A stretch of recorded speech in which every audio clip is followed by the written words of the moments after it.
Good morning and good evening to all of you worldwide from the JKYog headquarters, the Radhakrishna Temple of Dallas. A very warm welcome to the first ever JKYog Global International Women's Day Conclave, an event that salutes the perseverance and accomplishments of the women worldwide in the fields of STEM, business leadership, social leadership, and environmental protection. The theme for the 110th International Women's Day is Choose to Challenge. From challenge comes change. We can all choose to challenge by seeking out and celebrating women's accomplishments. Collectively, we can all help create an inclusive world by fostering gender equality to empower women. The awardees this year reflect the spirit of womanhood that perseveres despite challenges and rises through obstacles with compassion, humility, love, faith, and courage. Lined up for you today are inspiring talks that will motivate you to overcome every circumstance.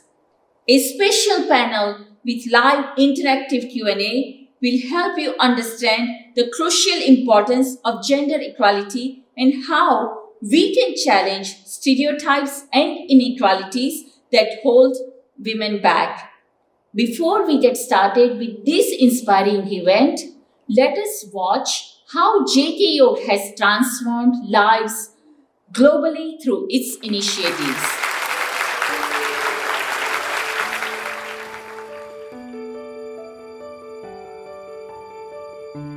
JKYog, a non-profit headquartered at the beautiful Radhakrishna Temple of Dallas, was founded by global spiritual icon Swami Mukundananda to help fulfill his mission of uplifting humanity through the true knowledge of yoga, meditation, and spirituality.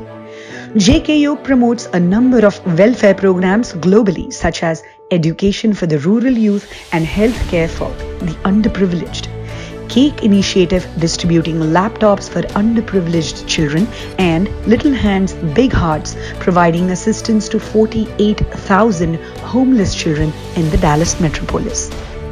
JKYog has received commendations from government officials for assistance to frontline workers and the elderly during the pandemic. JKYog runs a charitable hospital in village Banara. The Jagadguru Kripalu Skill Institute provides hope and employment to village youth.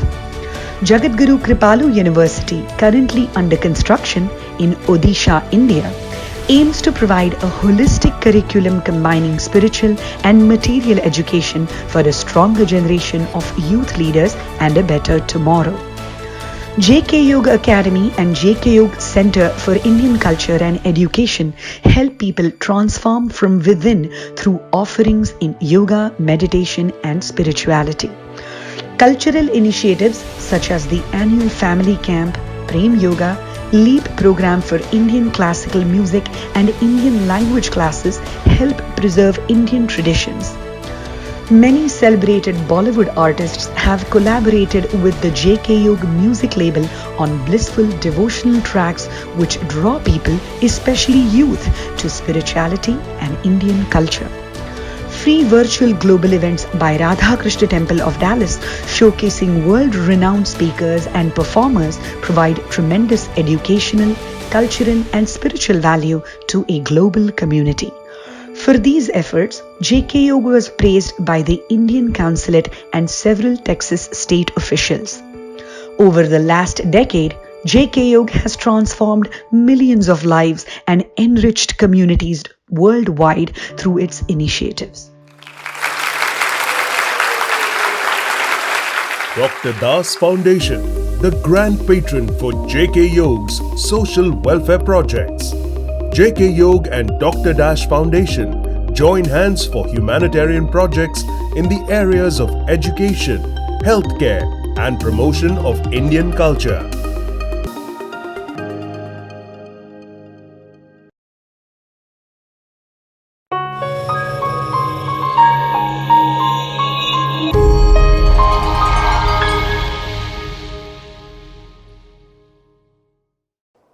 To kick off this event, we are honored to welcome two distinguished guests, JKYog founder, global spiritual icon Swami Mukundananda and Congressman Raja Krishnamoorthi. Namaste Swamiji, our heartfelt gratitude for making time to join this event today. Good morning, Congressman Krishnamoorthi. Thank you so much for joining us today to kick off this event.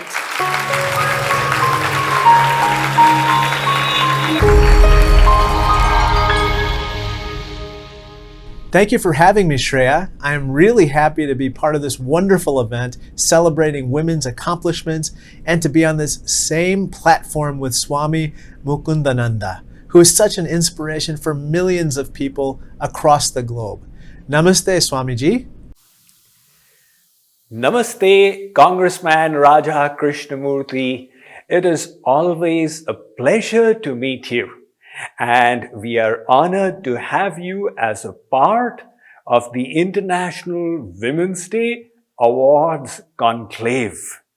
As an Indian member of the US House of Congress, for us, you represent the entire Indian community in USA, and delighted to be with you on this function today. Thank you both for joining us for the opening ceremony of the first ever JKYog Global International Women's Day Conclave. I will now request you both to virtually cut the ribbon as our honored guests.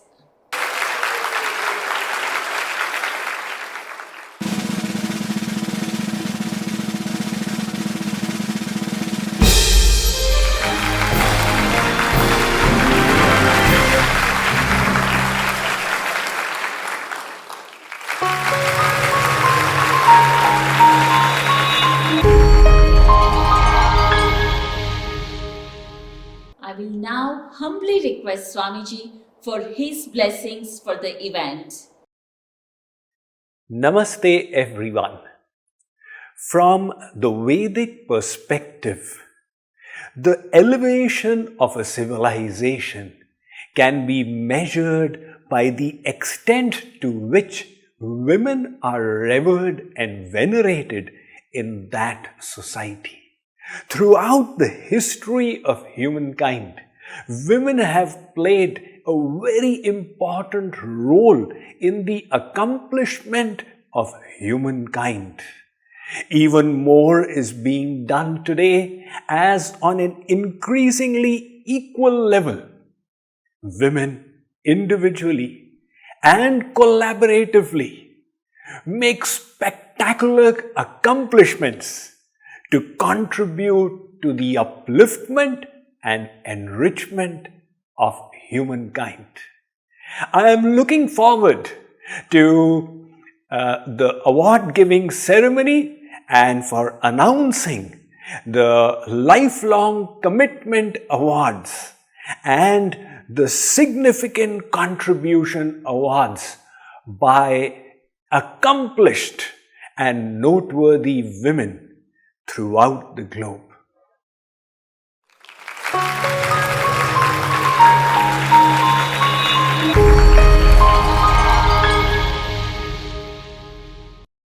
I will now request Congressman Krishnamoorthi to kick off the event with his words of inspiration.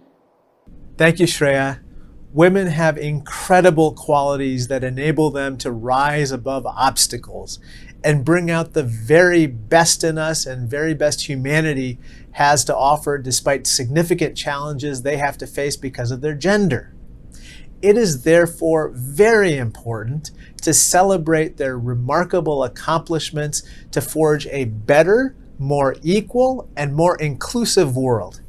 I commend wholeheartedly this effort by JKYog to recognize such accomplished women and individuals on a global scale, and I'm so pleased to declare the first JKYog Global International Women's Day Awards Conclave 2021 open.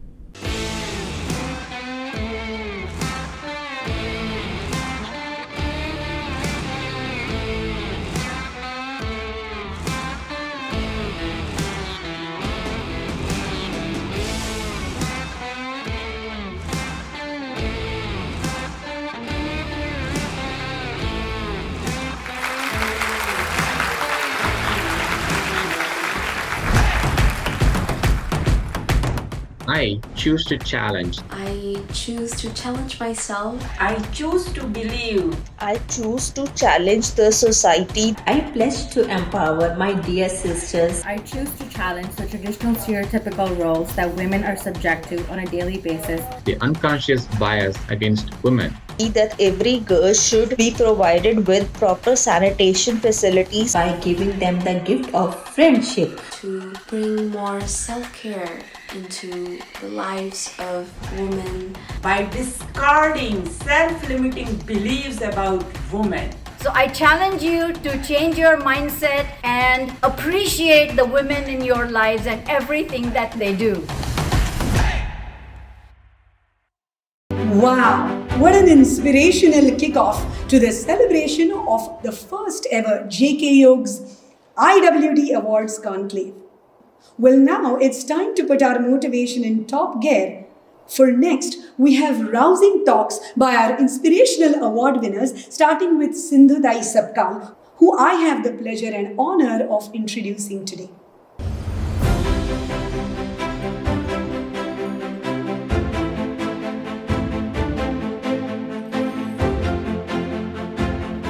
Padma Shri Sindhu Dai Sabkal, the mother of orphans, dedicated her entire life to the service of orphans and the neglected classes of society after giving away her own biological child.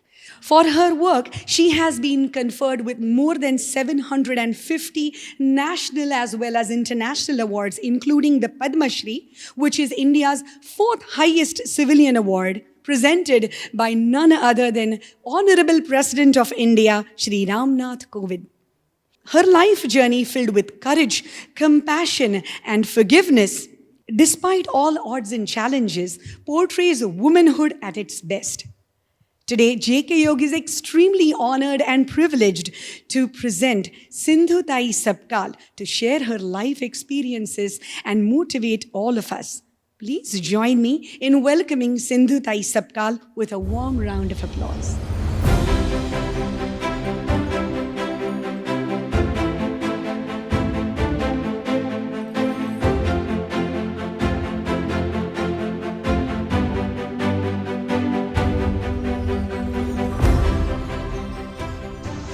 Hello नमस्कार। कुछ नहीं, अनाथों की माँ हूँ मैं। मेरे पास कुछ नहीं था, भूख थी, पेट में भूख थी, खाने को कुछ नहीं था। 20 साल की थी, अभी मैं 72 साल की हूँ। बस भीख मांगती थी। भीख मांगते मांगते मेरे को जो भूख लगती थी ना, तो मैं सोचती थी मेरे को जो भूख लगी वो औरों को भी लग सकती है ना। इसलिए मैं स्टेशन पे भीख मांगती, रेलवे पे भीख मांगती, और जो मेरे को मिलता वो मैं बांट के खाती। रात को भिखारी को मैं खाना देती। मैंने भिखारी को खाना दिया, उन्होंने मेरे को संरक्षण दिया, लेने देने 50-50, और यहाँ तक आ गए आप। अभी मुझे तक, मेरे बच्चे तक आप पहुँच गए, क्या बात है। कैसे आभार मानो आपके। मैंने सिर्फ जिंदगी देखी, पेट की भूख देखी।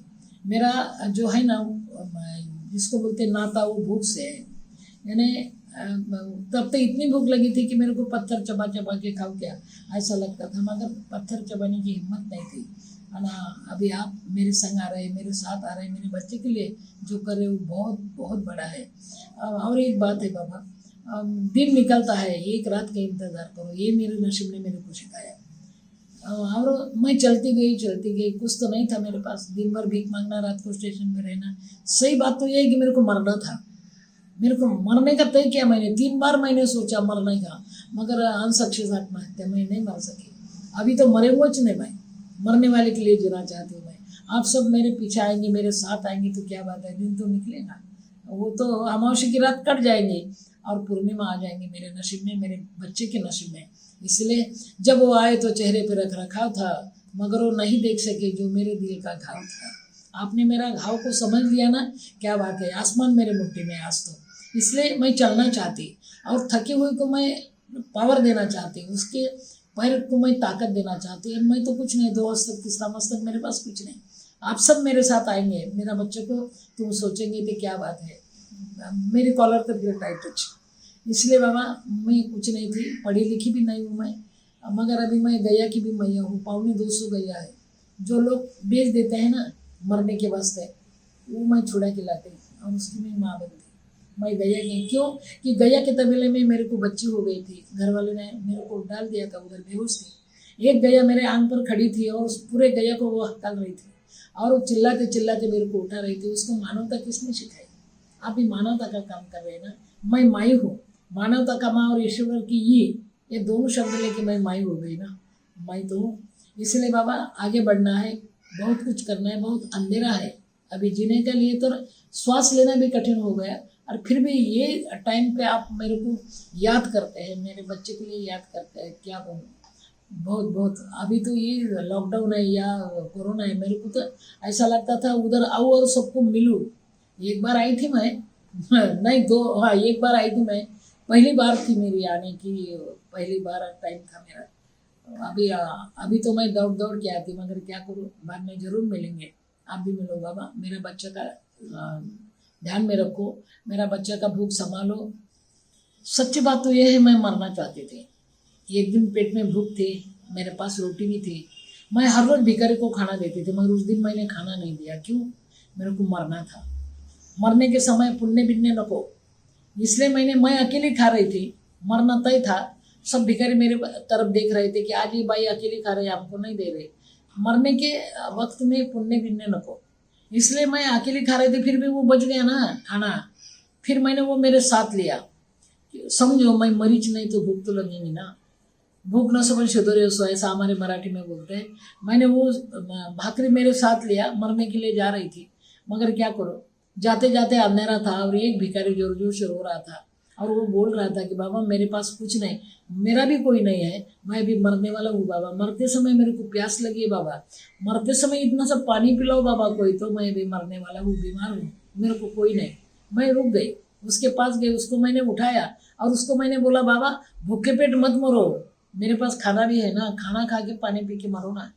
और मैंने उसको खाना दिया, पानी पिलाया, वो मराच नहीं, वो मेरे तरफ मनोज से बोल रहा था, अरे इतना सा खाना दिया, पानी दिया तो ये मरा नहीं, फिर मैं क्यों मरती? मैंने मरना कैंसिल किया। और दूसरी बार मैंने 3 बार मरने का सोचा, मगर नहीं हो गई, मैं नहीं मरी। दूसरी बार मैं चिखलदरा हिल स्टेशन है हमारा महाराष्ट्र का, उधर गई थी मैं, क्योंकि बचपन में मैंने एक धड़ा पढ़ा था क्लास में कि विदर्भाचा नंदन में चिखलदरा, मरने के लिए मैं चिखलदरा गई थी और दरी में मेरे को कूदना था, बहुत खोल दरी है और वो 5 पांडव वगैरह वगैरह ऐतिहासिक स्थल है वो, यानी महाभारत का। तो फिर मैं वहाँ मरना चाहती थी, झाड़ के नीचे खड़ी थी और थोड़ा देर से मरे तो क्या होगा, मरना तो है ना, थोड़ा देर से लेट हो जाए तो। और ये सोचते सोचते मैंने देखा ऊपर किसी ने उसकी झाड़ को तोड़ा था और छाया मेरे को दे रहा था, मगर वो घाव था उसके आंग पर।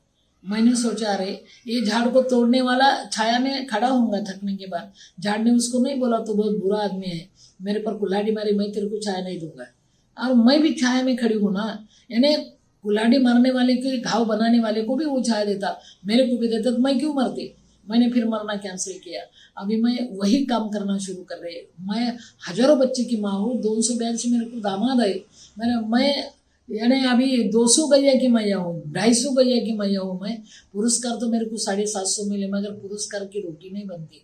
और अभी वो लोग इनके लिए, जिन लोगों ने मेरे को रोटी दी, खाना खिलाया, मेरे को रहने के लिए थोड़ी सी जगह दी थी उनके झोपड़ी में, उसके लिए मैं अभी काम करना चाहती हूँ। बहुत बड़ा काम करना है मेरे को और आप सब मेरे साथ आओ। स्वामी जी आशीर्वाद दो मेरे को, अभी वो आशीर्वाद की गरज है, तुम सबके मदद की भी गरज है। जिसका कोई नहीं उसकी मैं माँ बनना चाहती हूँ। अनाथों की माँ तो है, मगर जहाँ कुपोषण होता है, जहाँ खाने को नहीं मिलता, और वो लोगों ने मेरे को खाना दिया ना, रोटी उन्होंने खिलाई मेरे को, अभी उनको मेरे को वो वापस करना है। मेरे को जिंदा उन्होंने रखा है ना, इसलिए आप सबके लिए मैं इतनी विनती करती हूँ स्वामी जी, उनके लिए खाना देना है, उनके बच्चे के लिए जिंदा रखना है, उसकी ट्रीटमेंट करना है, कोई भी दुखी ना मरे। इसलिए मैं भी बस शुरू कर रही हूँ। आपकी आशीर्वाद की मेरी को ज़रूरत है, आप सबकी मदद मेरे को चाहिए। बस मैं चलती रहूँगी, आप सब मेरे साथ आओ, मेरे बच्चे के लिए कुछ करो बाबा। मैं आपके मैं तो मेरे को तो कुछ नहीं किसी ने दिया, मैं नॉन ग्रांटेड हूँ, फिर भी आप आशीर्वाद का ग्रांट दो मेरे को। बस आप सब ने मदद करना, मैंने मेरे बेटे को खिलाना, जहाँ दुख है वहाँ तक मेरे को पहुँचना है। बस बाबा इतनी विनती है। अभी जो अड़चन है मेरे को, ये अड़चन कभी नहीं आई। मैं भाषण देने के बाद मेरे को राशन मिलता था, मगर अभी कोरोना के वास्ते भाषण बंद, राशन बंद, इसलिए हर रोज भूख लगती है। बच्चे बोलते हैं माँ खाना दो, क्या दूँ मैं, बहुत तकलीफ में हूँ मैं। आप सब मेरे साथ आना बाबा मेरे बच्चे के लिए। और एक बात है, तुमने इतना अच्छा काम किया बाबा, मेरे को चुना, मेरे को पुरस्कार दे रहे आप, कैसे आभार मानूं मैं आपके। और इसको बचाना है, इनको करना है। और हमारे मराठी में है कि देवा आम्हाला हसायला शिकव, यानी भगवान हमको हंसना सिखाओ, मगर हम कभी रोई थे, ये याद रखो, भूलना नहीं चाहिए भगवान। बस मैं उसको संभालती, उसको खाना देती, अड़चन में हो, सब भाषण बंद है, भाषण में तो राशन नहीं। और स्वामी जी आपने इतना बड़ा किया मेरे लिए, मेरे बच्चे के लिए आशीर्वाद दो, और आप भी मेरे साथ आओ, मेरे को भूलना मत। तुम सब ऐसे आगे आगे बढ़ते जाओ बाबा। और जेके योगा को मैं धन्यवाद देती, स्वामी जी आपको मैं नमस्ते बोलती, आपके पैर छूती आज। मैं हूँ ना, आप बढ़ते जाना, बड़े होना, और तुम्हारी इतनी शिक्षाया मेरे बच्चे पर आना चाहिए बाबा, याद रखना चाहिए। आपने बस इतनी ही विनती करती हूँ, चलते रहना बाबा, मैं तुम्हारे, मेरे बच्चे भी तुम्हारे हैं। जय हिंद, जय भारत, नमस्ते नमस्ते नमस्ते।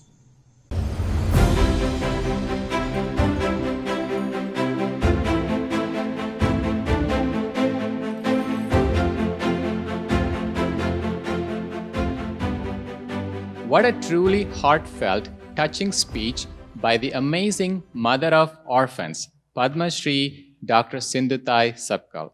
Women have immense power within themselves to survive through tragedy and emerge like a phoenix from the ashes as a beacon of hope for others. Our next speaker exemplifies this. Miss Riona Berry, a two-time breast cancer survivor and the founder of the African American Breast Cancer Alliance, AABCA. Miss Berry used her own personal struggles with the disease to spread hope, information, awareness, and to reduce the negative effects breast cancer has on African American Black women, families, and communities. She is one of the strongest advocates in Minnesota and the US in the fight against breast cancer, and her organization provides support and hope to both men and women suffering from the disease. Please join me in welcoming the courageous Miss Riona Berry.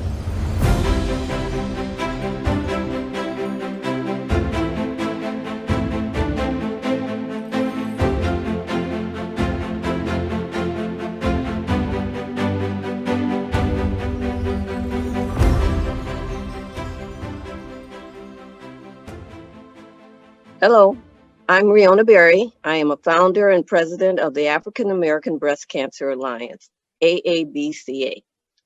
It has been a great honor for me to be part of this organization, and it's a wonderful opportunity to be here with you today. Plus, I am a two-time 30-year breast cancer survivor. I am so grateful and surprised and want to thank the JKYog for recognizing Aabca's efforts in the fight against breast cancer and a Lifetime Achievement Award for Social Leadership as part of JKYog's Global International Women's Day Awards 2021. We all know that awards signify many special achievements in our everyday lives. I know that so many women also deserve such awards, recognizing their hard work, making a difference in the lives of women, their families, communities, and the world. In 1991, we founded the AABCA because there was no support groups for Black women diagnosed with breast cancer. And we found that Black women did not want to talk about breast cancer. It was the big C in many communities, which in turn turned into the big secret. We knew that information was key to Black women surviving breast cancer. So our organization was the first African American breast cancer support group created in the upper Midwest.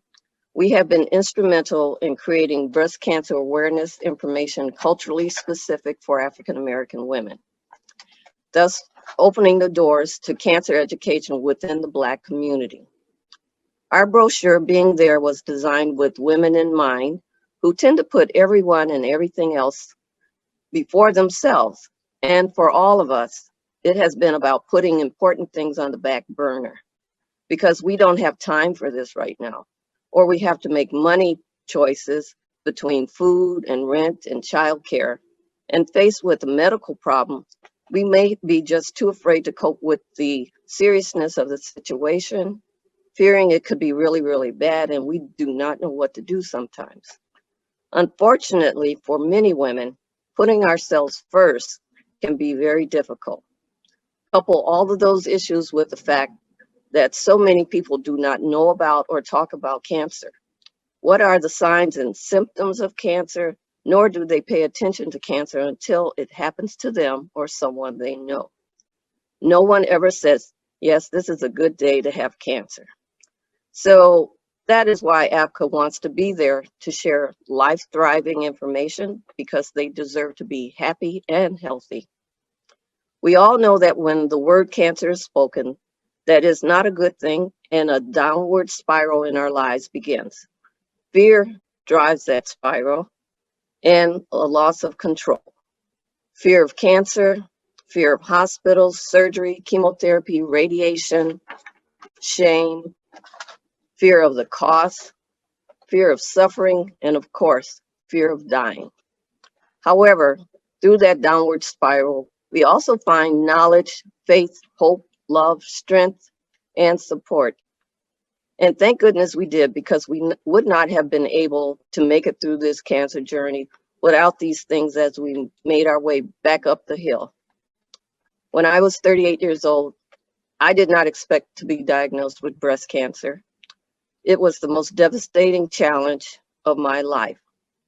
Actually, cancer has made me into a new person. It gave me a new life. I met new people with new attitudes.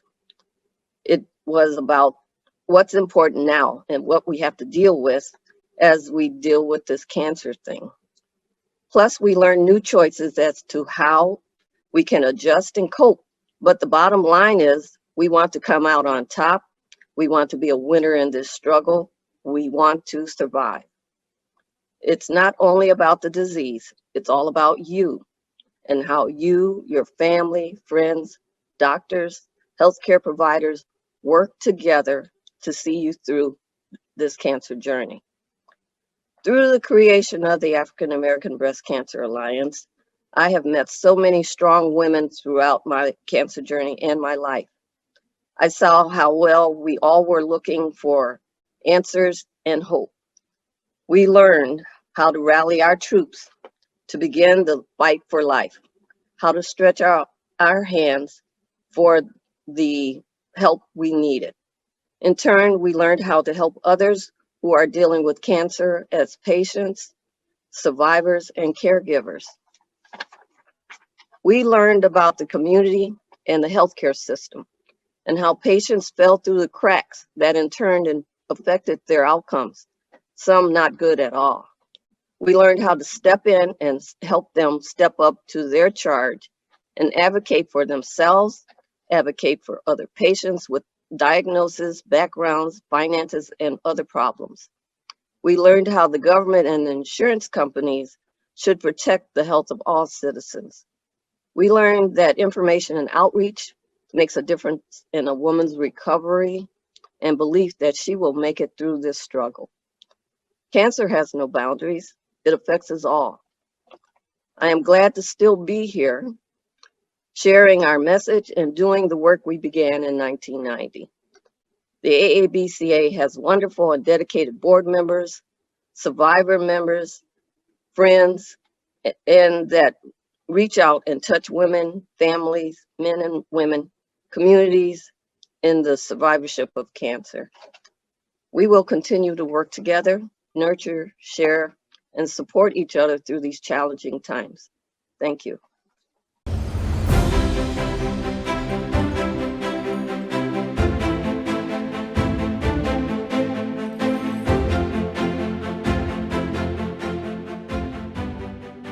Thank you, Ms. Riona Berry, for everything that you are doing to spread awareness about the negative effects of breast cancer and for sharing your story to provide hope and encouragement to people. Our next speaker shows how the power of compassion can reverse the harmful effects of technology. Dr. Medha Tatpatrikar, TED speaker, Plastic Warrior is the award-winning founder of Rudra Environmental Solutions, a company that produces technology to convert waste plastic into eco-friendly and economic fuel. Through her efforts with a nonprofit, Keshav Sita Memorial Trust, Dr. Tatpatrikar has collected over 200 metric tons of waste plastic from 30,000 homes in Maharashtra, India. In 2017, she won the Economic Times Award for Waste Management. She has diverse qualifications, including a PhD in branding, LLB from Pune University, MBA from Nottingham University, and diplomas in subjects ranging from IPR and journalism to marketing and forensic science. Please join me in welcoming the phenomenal Dr. Tatpatrikar.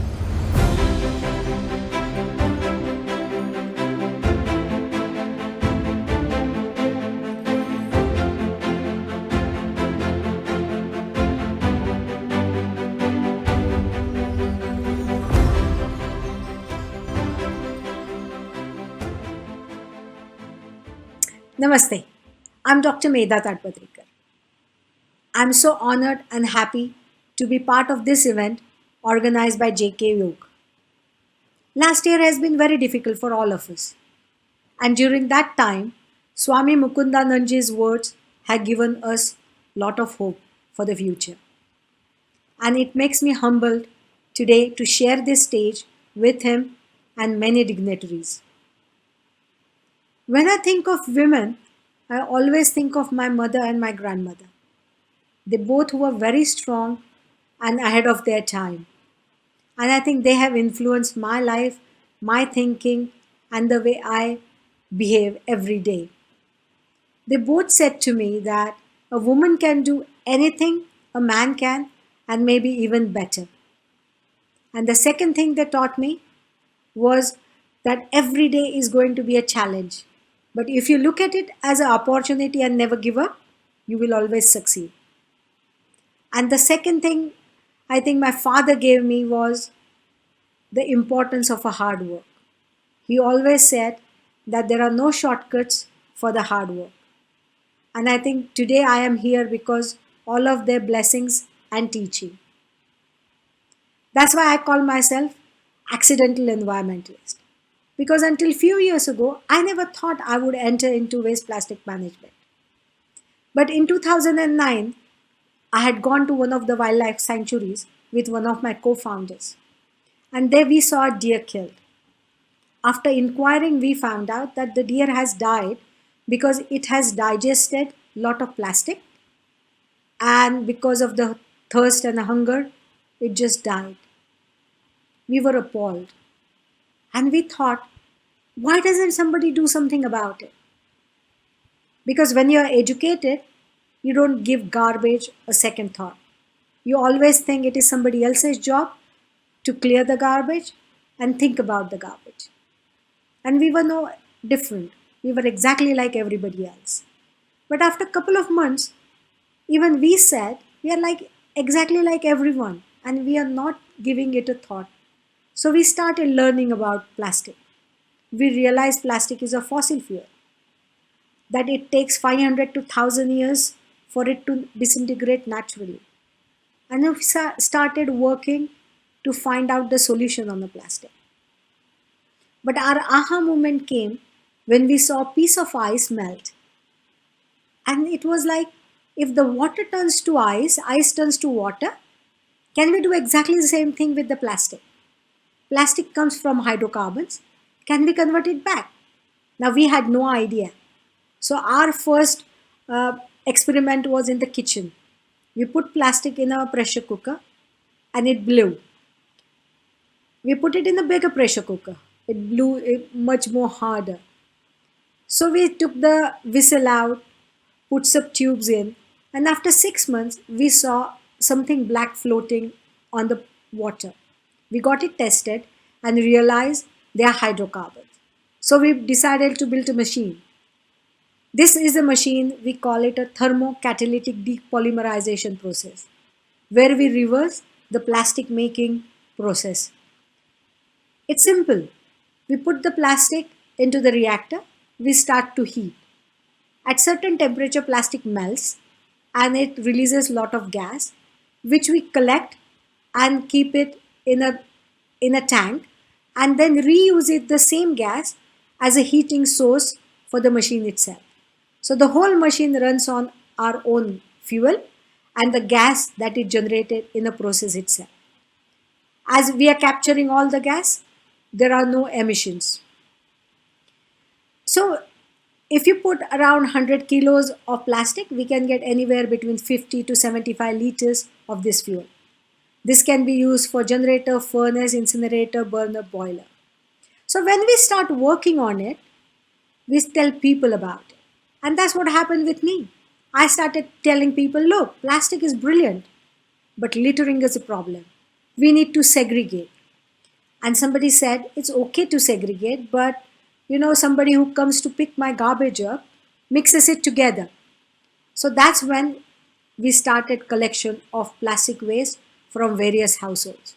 Today I'm happy to report that we are collecting from more than 1.5 lakh people around Pune and other parts of country as well. And I'm so happy that our work is helping our nature, our earth to be clean and healthy, because ultimately is going to help us. Another woman who has motivated me is one of our plastic warriors. She's a 93-year-old woman who's still donating a lot of waste plastic. When I asked her the reason for her donations, and she said, well, I'm still alive and I can still help my Mother Earth. And that has inspired me to go and talk to more people, to go and ask help that people should segregate their waste plastic. And the waste plastic family is growing every day. And in this, there are many women who are in charge of the family, look after the waste, are helping this cause to take it further. Because a woman starts to do something in the house, it not only affects her, it affects her family as well as the society. I'm so glad that today, because of the JKYog, we could reach out to you and tell you about the work we are doing. I only hope that all of us start to think about the waste not as a garbage, but as a raw material which we can either recycle or recover from it. And there is tremendous amount of waste lying in our oceans, our lakes, and in our landfill. So let's do something today and help our Mother Earth, Mother Nature. Thank you.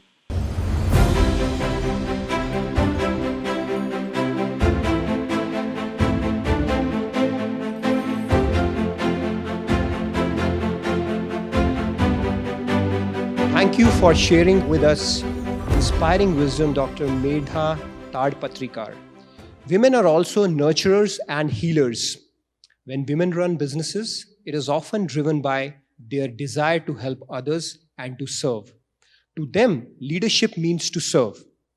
Our next speaker, ladies and gentlemen, is Dr. Smita Naram, who's a phenomenal entrepreneur and a global Ayurveda authority and founder of the Ayush Shakti chain of clinics, with over 150 clinics in US, Europe, UK, Australia, New Zealand, and India, which have helped over 1 million people across 200 countries suffering from chronic diseases. She's a household name in the field of Ayurveda, with more than 20 plus publications in peer-reviewed international journals about successful disease treatment through its ancient science of medicine. She has been honored worldwide with many prestigious awards for her contributions, including the prestigious Kashyap Award, which is one of the most prestigious awards from Germany, Europe. She is also a widely sought after media and television personality and is passionate about healing people to help them lead fulfilled lives. JKYog is privileged to welcome Dr. Smita Naram to share with us her passion and inspiration. Please join me in welcoming her with a round of applause.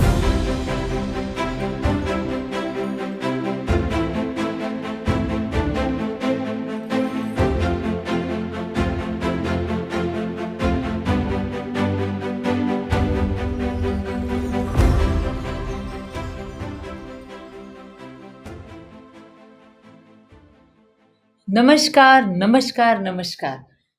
Respected Swamiji and all my dear friends, my sisters, my daughters, my Sangini, my friends. I am so happy to be here today and lots of love to all of you. Today I will just share quickly my journey as an entrepreneur and from where it came, how I started.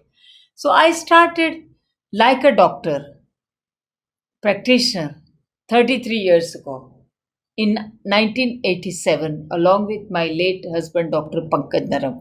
We both started working together, traveling all over the world, seeing clients. As you can see here, I am in a German clinic here and I'm teaching some people there. And I started traveling everywhere in the world. And in 12 years, just from the results and referrals, we were so busy and we were personally traveling and seeing clients in Europe, America, Australia, New Zealand. And we realized, especially I realized, that this ancient science is very powerful. It can heal humanity in a big manner. It can give results in those situations where nothing is working. The modern science is helpless. It can literally help chronic suffering of the patient, chronic suffering of people who have no results.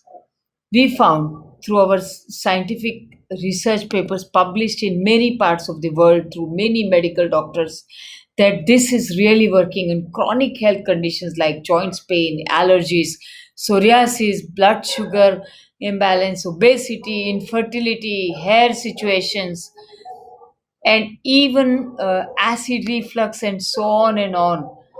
And that finally gave me inspiration that I must help humanity to get better and better and better.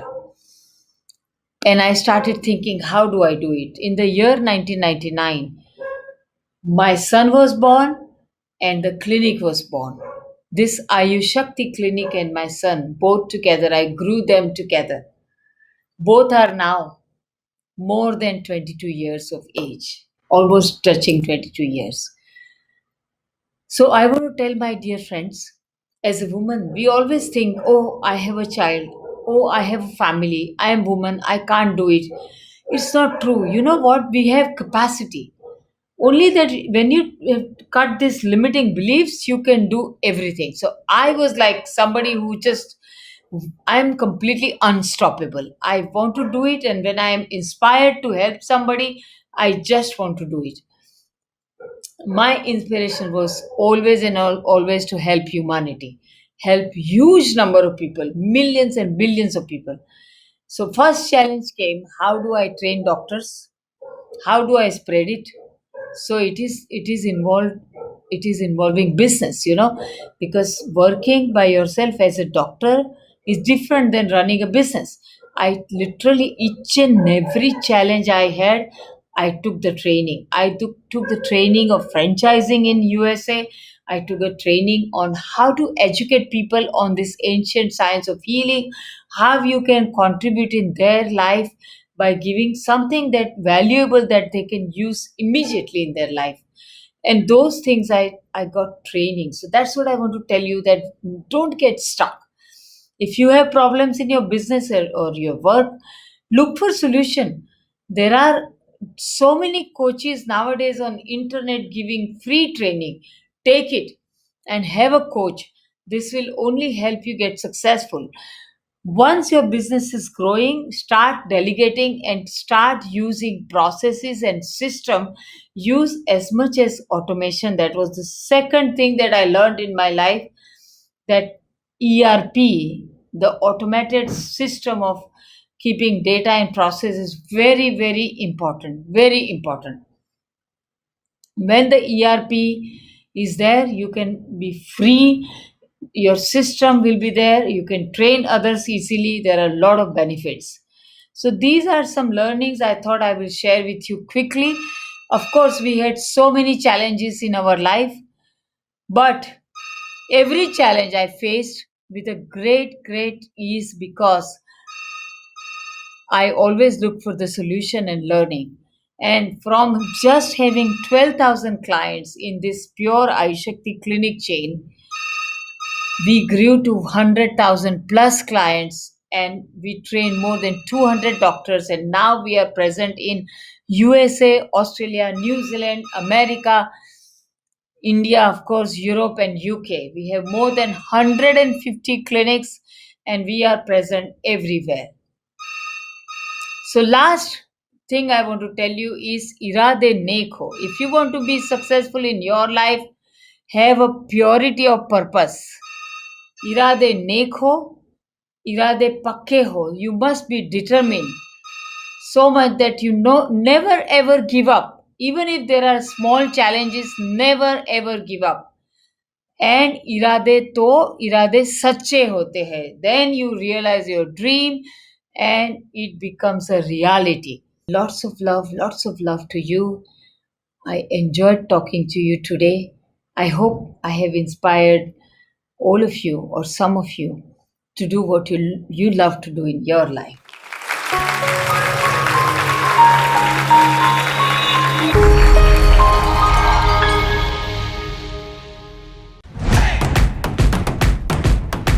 I choose to challenge. I choose to challenge. I choose to challenge women. I would like to challenge everyone around the world to give up their traditional mindset about the roles of women by believing in God-given capacity as a woman. To promote and encourage girls' education. To empower women. For their health, for the benefit of mind, body and soul. I would encourage the corporates to increase the participation of women in the workforce. So I challenge you to change your mindset and appreciate the women in your lives and everything that they do. After those inspiring speeches, it is time for the JKYog International Women's Day Awards ceremony. I will humbly request Swami Mukundananda to present the awards with honorary citations to each of our esteemed awardees.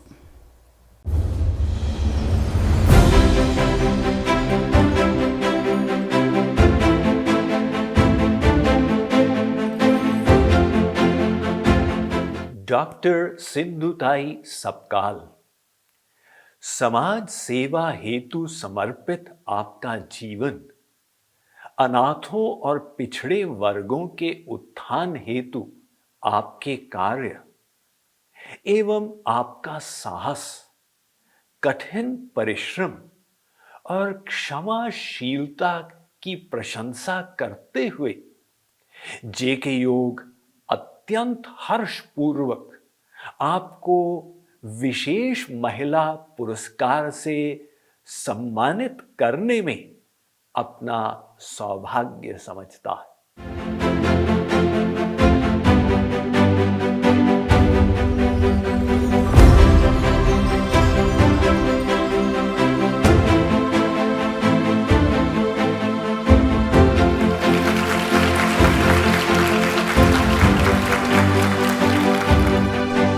Hello नमस्कार।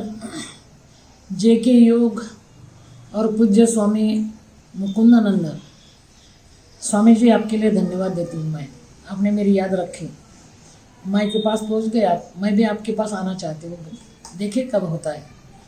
और मेरे बच्चे के लिए, मेरे लिए, मेरा काम के लिए आपने नोंद लिया, लोगों तक मेरे को पहुँचाया।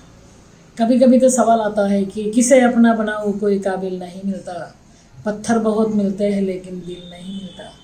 दिल में खुशी है, आज आपने नोन किया ना, आज तो दिल में खुशी है, ज़िंदगी में बाहर है। मैं मर नहीं सकती अभी, क्योंकि आपका इंतज़ार है। इंतज़ार तो करती हूँ अच्छे काम का, और आपने मेरे को ढूंढ लिया। मेरे लिए इतना सब कर रहे हैं आप सब लोग। स्वामी जी आपका धन्यवाद, आप सब शिष्यगण उसका भी धन्यवाद।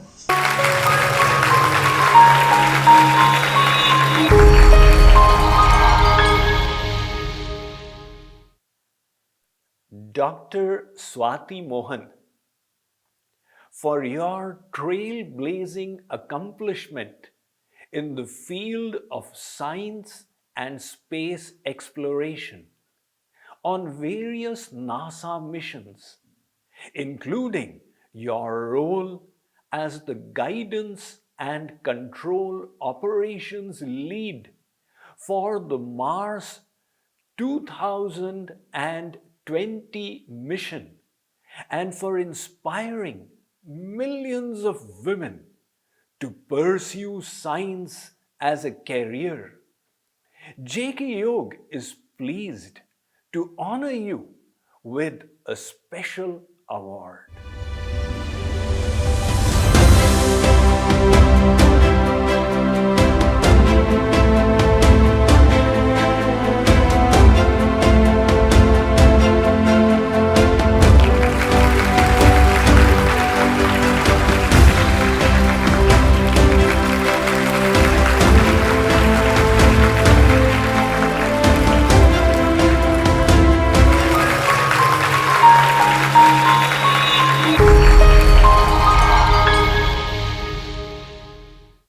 Dr. Smita Naram, for your astonishing efforts in growing Ayu Shakti Ayurveda globally, helping 1.5 million people around the globe and spreading worldwide the healing benefits of Ayurveda through your research.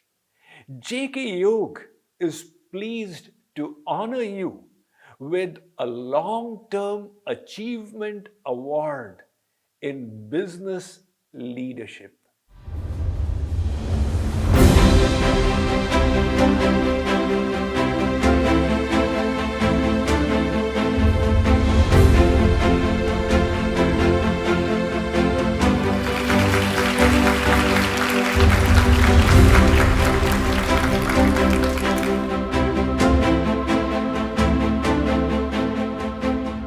I am extremely honored to receive this award from such a reputable organizations like JK Yoga Global. JK Yoga is doing such a powerful work for humanity, contributing in their life at a different level, physical, spiritual, and mental levels through lots of activities. And they also have so many projects contributing in humanity. Swami Mukundananda is somebody who has done original and unique work for upliftment of humanity, specially connected with mind and matter, and how using mind you can live your life, you can uplift your life and achieve your higher goals in your life. His books and his work is remarkable. I am extremely happy receiving this award from such a prestigious organization. Thank you.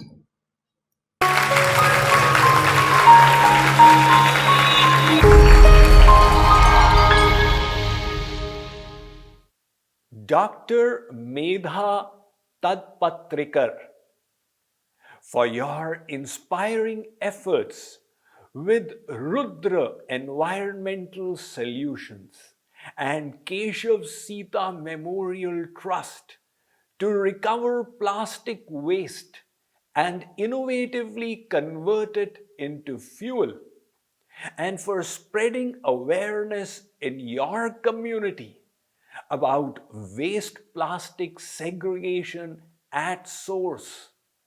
JKYog is pleased to present you with a long-term achievement award in environmental leadership.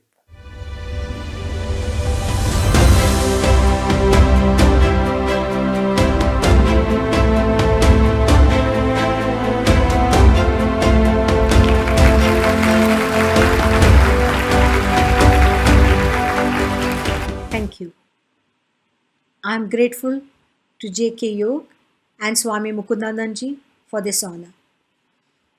When we are born, sometimes we start to think, what's the purpose of my life? And I think I've come to realize a cause has chosen me. And this I've realized only because of I've been watching so many videos of Swamiji and learning from his teaching. So now I seek his blessing so I could continue on my chosen path. Thank you very much.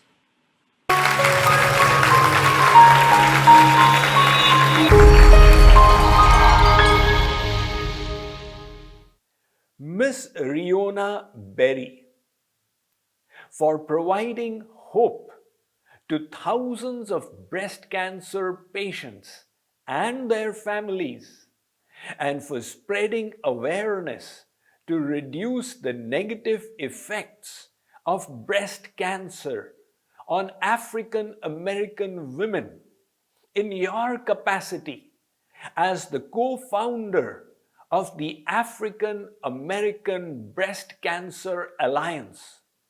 JKYog is pleased to present you with a long-term achievement award in social leadership.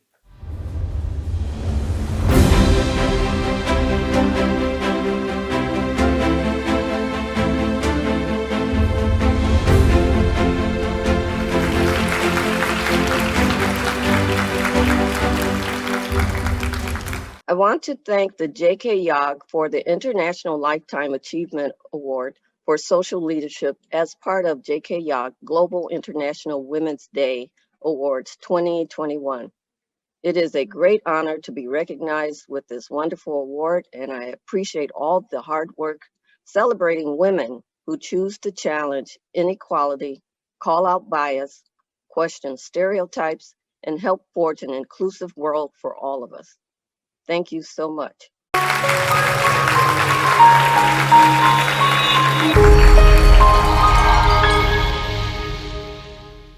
Dr. Subhashri G.R., in recognition of your commitment and widespread positive impact in spreading awareness about sustainability practices and the United Nations Sustainable Development Goals through the Institution of Green Engineers and the IGEN Nobel Laureate Lecture Series, JKYog is pleased to present you with the Environmental Leadership Award for 2021.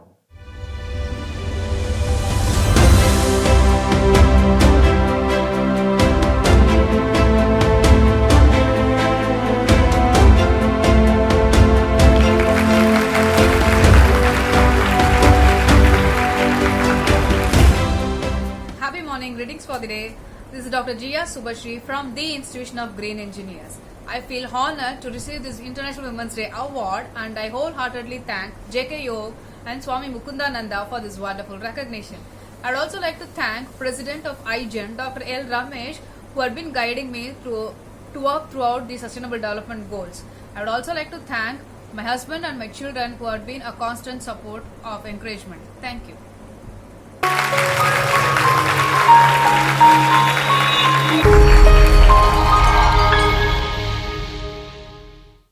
Dr. Vedavati Ravindra Jogi, in recognition of your efforts over 35 years as a media professional to uplift underprivileged women and children, your contribution towards the establishment of fast-track courts for crimes against women and for tackling the root causes of crime, JKYog is pleased to honor you with the Social Leadership Award for 2021.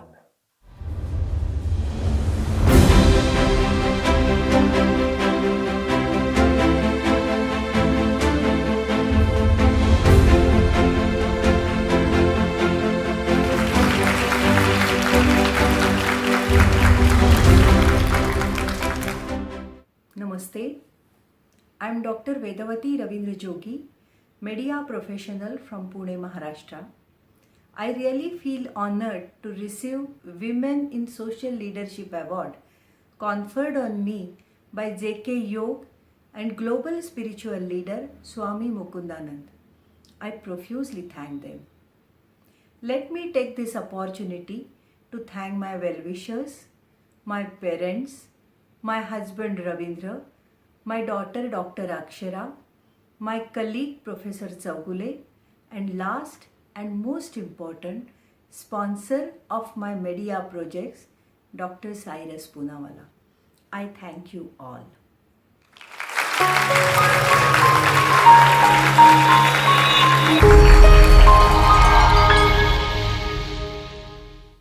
Miss Divya Sharma, to recognize your commitment to give back to the community in various ways and for your passion to serve others, JKYog is pleased to present you with the Youth Social Leadership Award for 2021.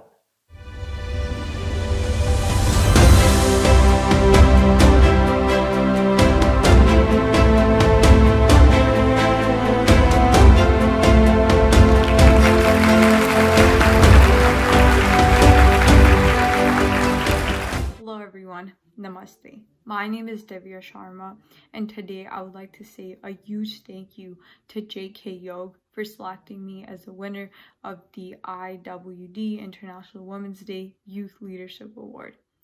This truly means a lot to me, coming from a person, specifically Swami Mukundananda, who has been such an inspiration in my own life, emerging as a youth leader, becoming a better person, and just practicing mind management.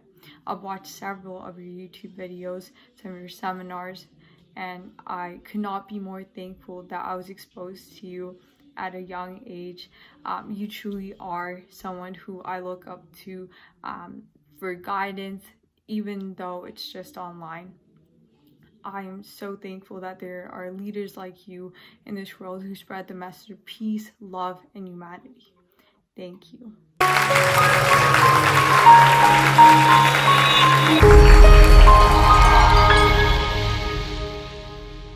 Wow, what a rousing award ceremony that was. Thank you so much, Swamiji, for presenting these awards. The contributions of each of these women are so inspiring and a fitting precursor to our next event of the day. It is my great honor and privilege to introduce our internationally renowned keynote speaker for the JKYog IWD Awards Conclave 2021, JKYog founder Swami Mukundananda, who has been the main inspiring and guiding force behind all the various activities and initiatives to transform people worldwide. Let us watch a beautiful video about Swamiji's life and his works.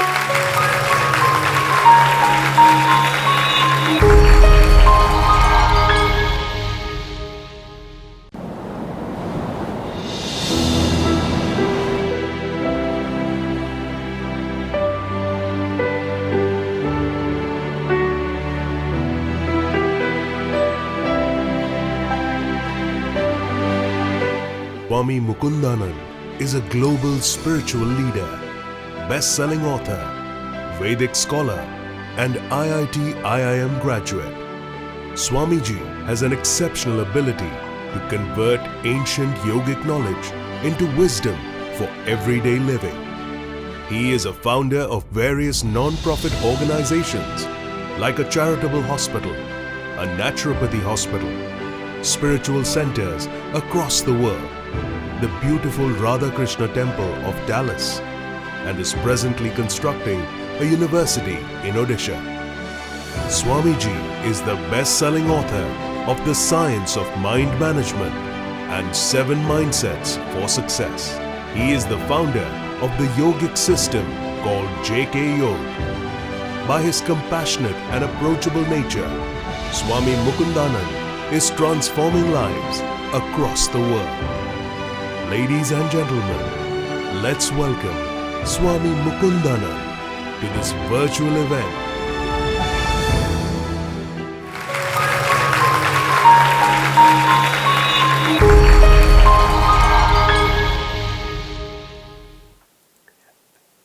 Dear Divine Souls, Namaste and Radhe Radhe to everyone.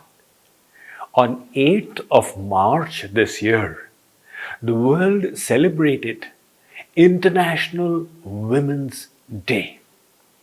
Actually, every day should be Women's Day, but nevertheless, on one particular day, we make it a point to celebrate the glorious achievements of women and to raise our voice in ensuring gender equality. JKYog is delighted to be having this International Women's Day Awards Conclave to celebrate the wonderful achievements of women around the world. When we take a look at nature, we find the immense glory of the Creator reflected from the tiniest atom to the biggest galaxy. There is the enormity of the mountains, the gravity of the oceans, the tranquility of the valleys, the serenity of the sky. And yet, as the saying goes in English, man, humans, are the finest creation of God. Amongst humans, we have the male gender and the female gender. Each has been endowed with very special, fine, wonderful qualities based on the functions that they were performing in nature. And the female gender, they are the mothers.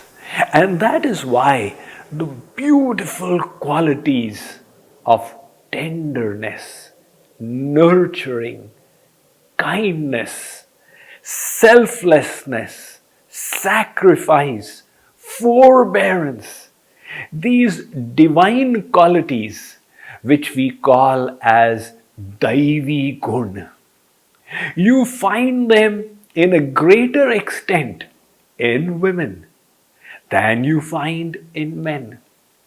Men too have their particular strengths, courage, determination, intense resolve, immense effort. Nevertheless, those qualities of women are extremely sacred and venerable. That is why in the Indian culture, the supreme divinity is seen as having its two manifestations, the Shaktiman and the Shakti, the energetic and the energy, Narayan and Lakshmi, Ram and Sita, Krishna and Radha, the masculine aspect of the Lord and the feminine aspect of the Lord. Amongst these, the feminine attribute is respected as the Divine Mother. Now, the position of the mother is always more venerable in society.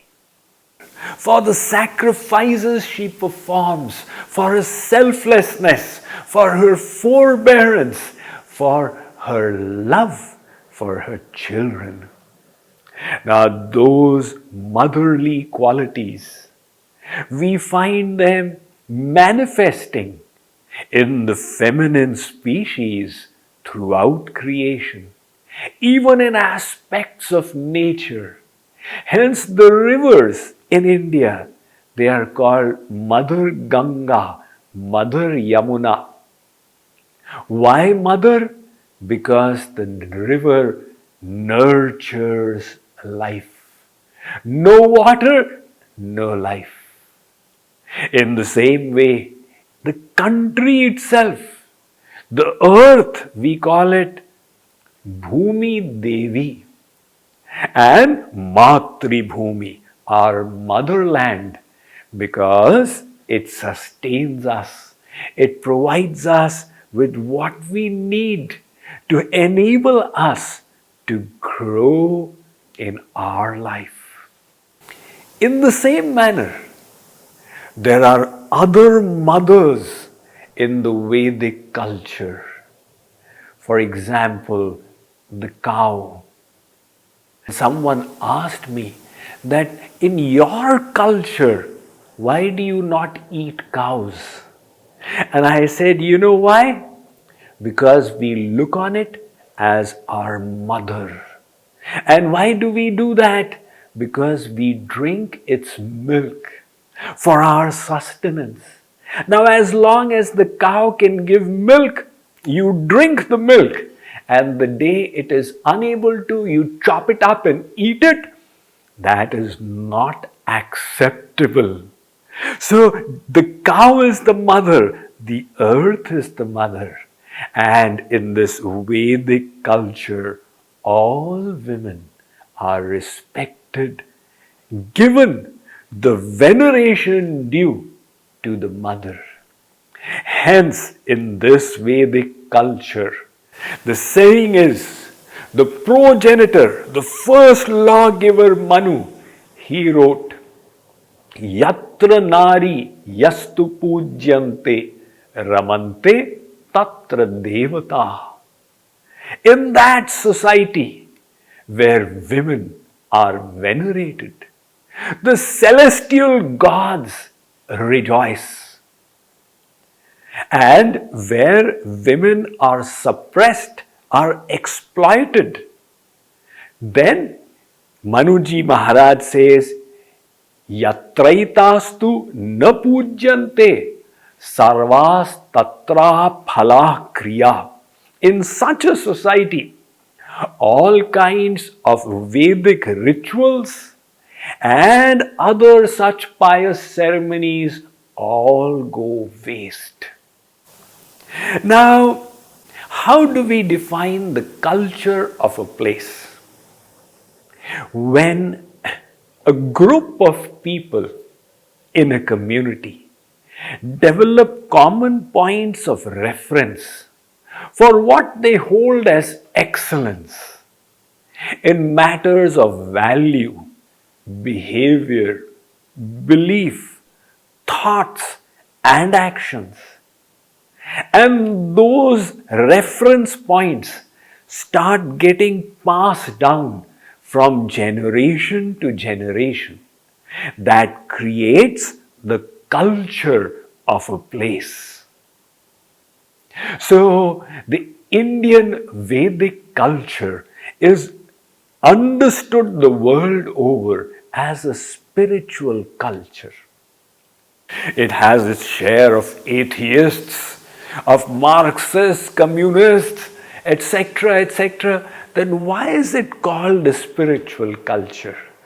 Because in that society, a spiritual person is accorded the highest respect.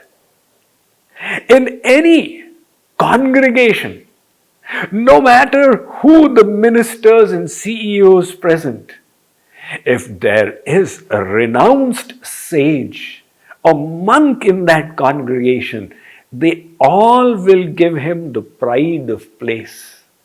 So, those frames of reference indicate that they hold spiritual excellence in the highest value.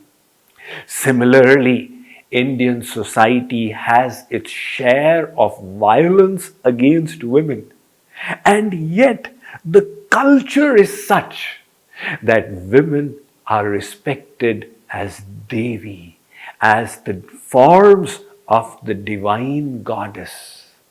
I am speaking to you today from the state of Odisha, and remnants of that ancient culture are visible even today.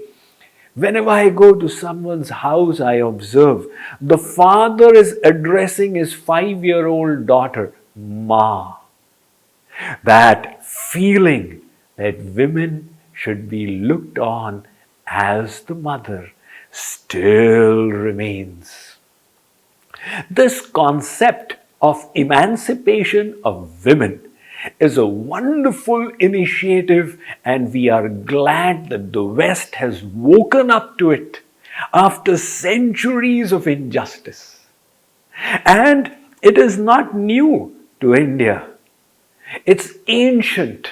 Amongst the first universities in the world, Nalanda and Takshashila had co-education where women had equal right to learning to manifest their full potential in life.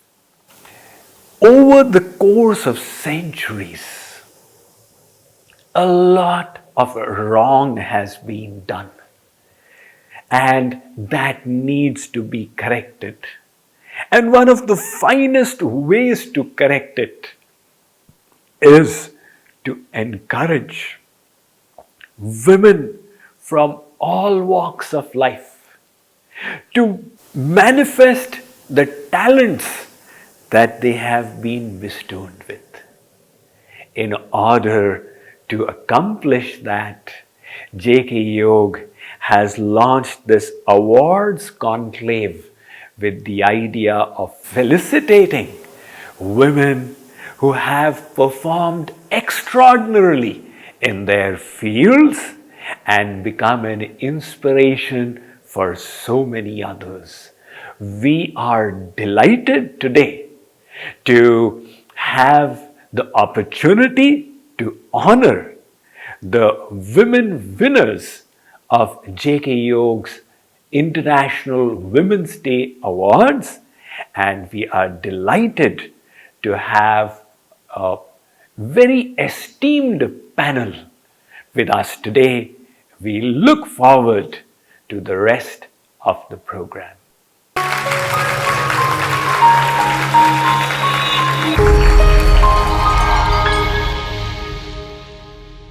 Thank you, Swamiji, for that immensely inspiring keynote.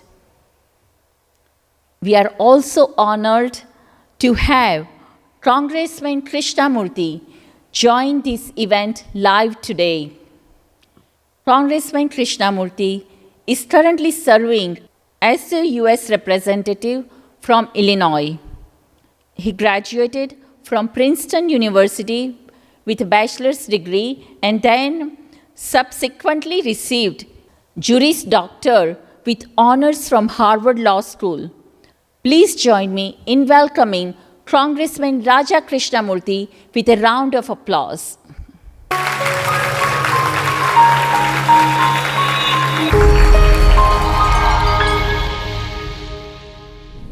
Thank you, JKYog and Swami Mukundananda, for making me a part of this wonderful event, the JKYog Awards Conclave, celebrating women who have worked to transform businesses and communities, and women who continue to inspire many people globally by their very efforts. I would like to offer my heartiest congratulations to all the award winners, but especially the mother of orphans, Ms. Sabkal, and of course Dr. Swati Mohan, Guidance Controls and Operations Lead for the NASA Mars 2020 mission, as the JKYog Award 2021 Special Category honorees. I was touched by the stories of the illustrious women leaders, scientists, and social activists across the globe who have accomplished incredible feats with such humility, compassion, patience, and perseverance. Each one of their stories shows that women are both warriors and healers. They are capable of transforming the negative experiences in their lives to bring joy, positivity, and hope to others, working to heal the planet, find a cure, explore space, save orphan children, inspire little girls to follow in their tracks, or give hope to other women. It is more important now than ever to build an inclusive world that offers equal opportunities and rights to all human beings. Change begins with each one of us, and we can choose to challenge gender inequality by taking individual action to appreciate and recognize the accomplishments of women in every field, by supporting the women in our own homes to dream big, and more importantly, by recognizing and avoiding unconscious ways in which we might disrespect women and their unique potential. Thank you once again, JKYog and Swami Mukundananda, for fostering inclusivity and equality through your efforts to recognize trailblazing women on International Women's Day 2021.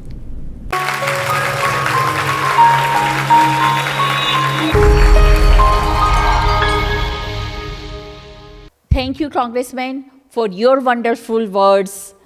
We sincerely appreciate your presence and support for this event.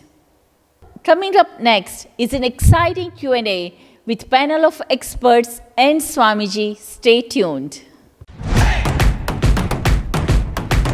I choose to challenge. I choose to challenge myself. I choose to believe. I choose to challenge the society. I pledge to empower my dear sisters. I choose to challenge the traditional stereotypical roles that women are subject to on a daily basis. The unconscious bias against women. That every girl should be provided with proper sanitation facilities by giving them the gift of friendship. To bring more self-care into the lives of women. By discarding self-limiting beliefs about women. So I challenge you to change your mindset and appreciate the women in your lives and everything that they do.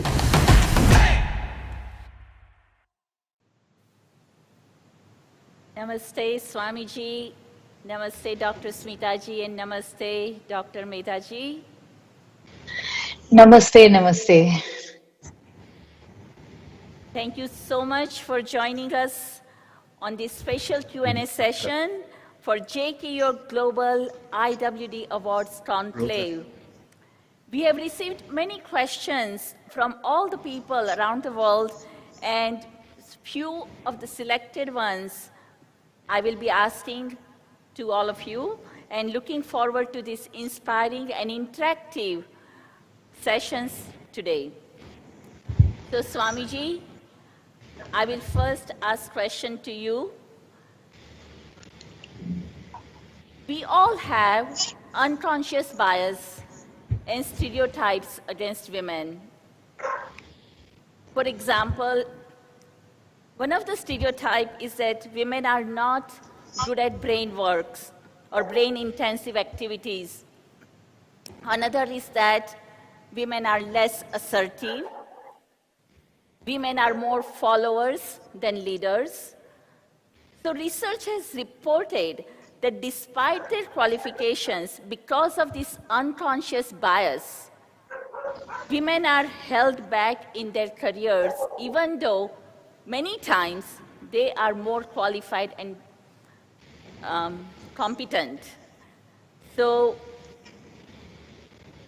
how can we ensure these equal rights and respect for women during unconscious biases against them?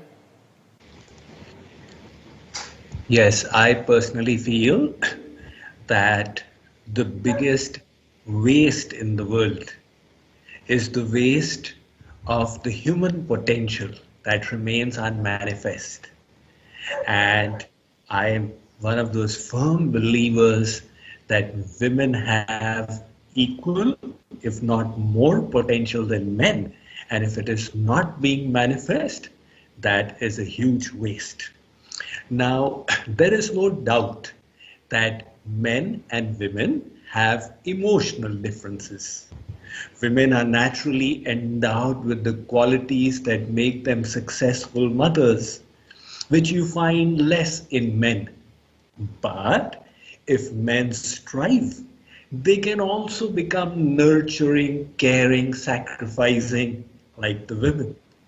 Similarly, if women strive, they can easily develop any of the qualities that they wish to. Our human brain is infinitely teachable. So with the permission of our other two panelists, I'll relate a small little story.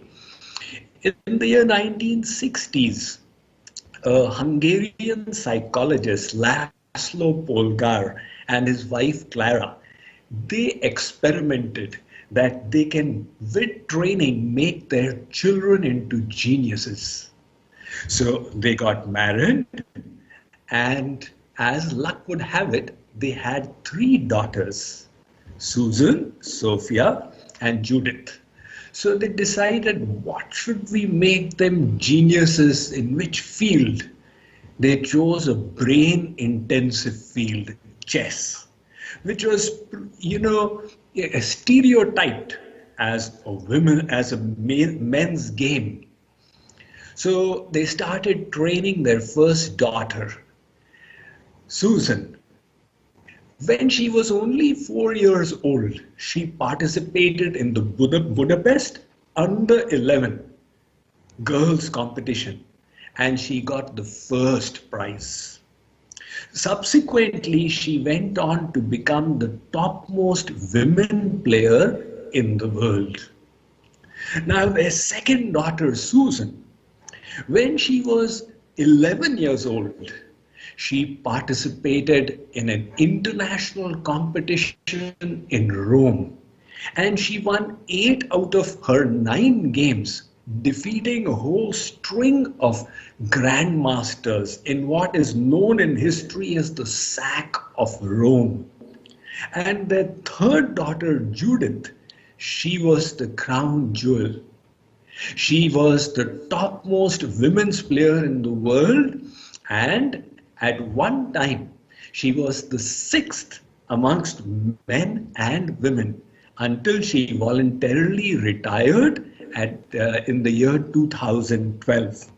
So their experiment proved that everyone has immense potential to grow and develop their emotional and intellectual qualities.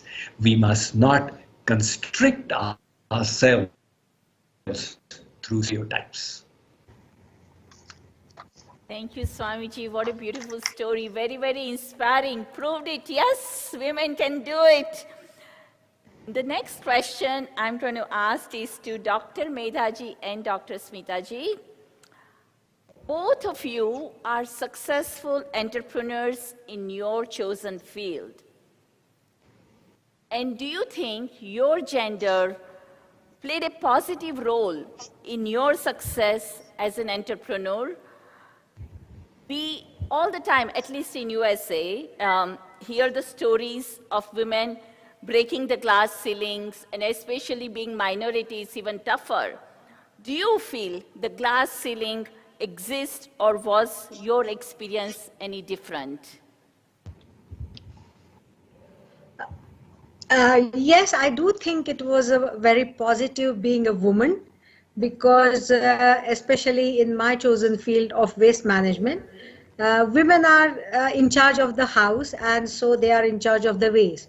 So naturally, it helped to reach out, and it was a positive for me. But if we look at the history, we didn't have any rights, right to vote. But now we have president, vice president, prime minister, women.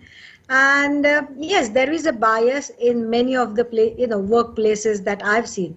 Even when I started my career as an employee, I did face few of the differences, the way women are treated at the workplace. It was like, if woman is empathetic, that it must be that time of the month. If she is tough, then she is the heartless, that kind of a thing. But now if we look, at least in my lifetime, more and more women are becoming CEOs, which means we are creating more jobs. considering mainly women are still getting paid less. But thankfully, I was brought up as an independent thinker. So instead of a glass ceiling, I decided to have an open sky and become an entrepreneur. And I think because I feel blessed to be a woman, because like Swamiji said, women are intelligent, wise, nurturing, and we have a great intuition. I think that helps. Thank you. Thank you, Dr. Medaji. So nice to know your journey is really inspiring, how you are converting plastic into fuel. Dr. Smitaji? Yeah, I actually believe and agree absolutely with what Swamiji shared and what Dr. Mehta said. I think we all have genius, whether it is man or woman. It doesn't matter, really speaking. And I believe that the glass ceiling is only created by us and our limiting beliefs that we can't do it. Many women, when we talk to them, like, oh, you have such a great talent, why don't you do this and this? Oh, but I'm women, I have to take care of the house, I have to do this, I have to do this.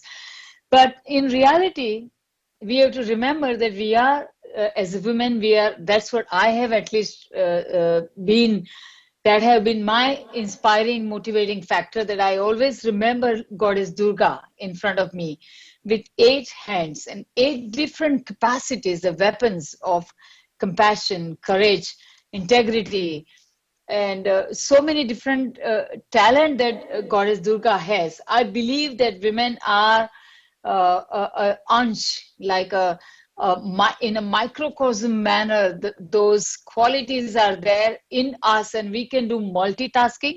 We are natural leaders. We are nurturing leader rather than forceful, because being a mother, that quality in the business comes, and then naturally you are flourishing, nurturing the whole team. And my experience, I've seen we have organization of around 300 people working across the world actually. And I have seen that that quality has helped me, where people have supported me in each and every situation, challenges, fun, celebration, everywhere we have just been together. So I believe that glass ceiling is only that we create. It doesn't exist, really speaking. And we should listen to maybe discourses of people like Swamiji or a lot of other people who always teach you positive thinking, how you can break your beliefs. There are a lot of trainings available. But I think this limit is only set by us. Whenever we feel the limit, look for the help, find a solution where something can show you a path to break that limit. That's it. That's what I have experienced. Thank you, Dr. Smitaji. Very nice message. And this is actually the teachings that Swamiji also says that, we are limited by our own mindsets, and the more we stretch ourselves, the more we go out of our comfort zone and try to achieve perfection, we all are capable of reaching there. Thank you so much for sharing that. So next question is for Dr. Medaji. Many women are harassed at workplace to the point of mental suffocation. They do not report it for the fear of revenge from the hierarchy, and they do not want to lose their, they do not want to lose their careers or get bad reputation, even though it's not their fault. So, what should be done in such cases? Oh my God. Especially when leaving the job is not an option for financial reasons. If we look at the perfect world, the reports of sexual harassment would be met positively, and no negative consequences will be dealt to the woman or the victim. But even if we have the Me Too movements or the conversations which have been evolving in last few years, the reality is very different. And yes, more than 40% women actually suffer some kind of harassment, whether it is sexual violence or some kind in the workplace. And many times, we have seen that women blame themselves, that they think that they have done something wrong. But I believe that because, we actually, through our non-profit, we work with a lot of domestic violence and sexual harassment at the workplace as well. And what we tell people is always document. A lot of time women feel that, there is no way out. But if you really think about it, you can document it. You can get a witnesses for it, or report it to your HR. These are the something. But I think, we should start talking about it. Lot of time we feel there is a shame in, if we suffer any kind of harassment. You walk on the road, somebody, whistles at you, and you think because you might have been wearing something wrong, or it is the way we have been, taught a lot of time. So we need to change that perception of ourselves. We don't need to suffer in silence. We need to find somebody. We need to find our own voice and get help. Like, Smita ji was saying that we need to ask for help.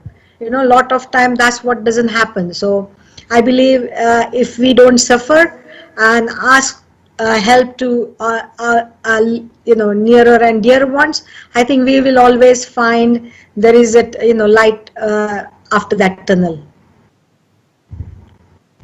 Thank you, Dr. Medaji. Anyone, Swamiji or Smitaji, would you like to add anything to this? I think I like your suggestion, opening up, start talking about it. I think that's the key. When we start talking and reaching out together as a community, or whichever group or society or company you are in, I'm sure there is always a solution that we can work towards and fixing the problem. Yes. So, next question is for you, Swamiji. One of the major and painful issue of our society is domestic violence and abuse, be it physical, mental, or verbal, is a common problem at all levels of society. Women put up with it for various reasons. It could be for the sake of children, it could be the reputation in the society. However, this not only affects her, but also the children in long run. So what should be the correct approach in such cases? Okay, I'm told that Swamiji's connection is disconnected. Radhe Radhe Swamiji.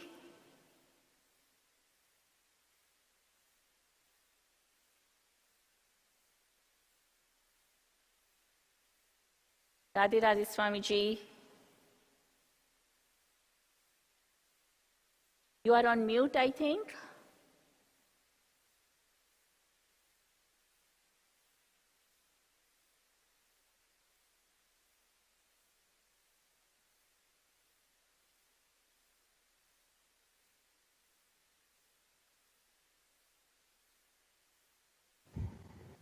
Yes. Radhe Radhe Swamiji.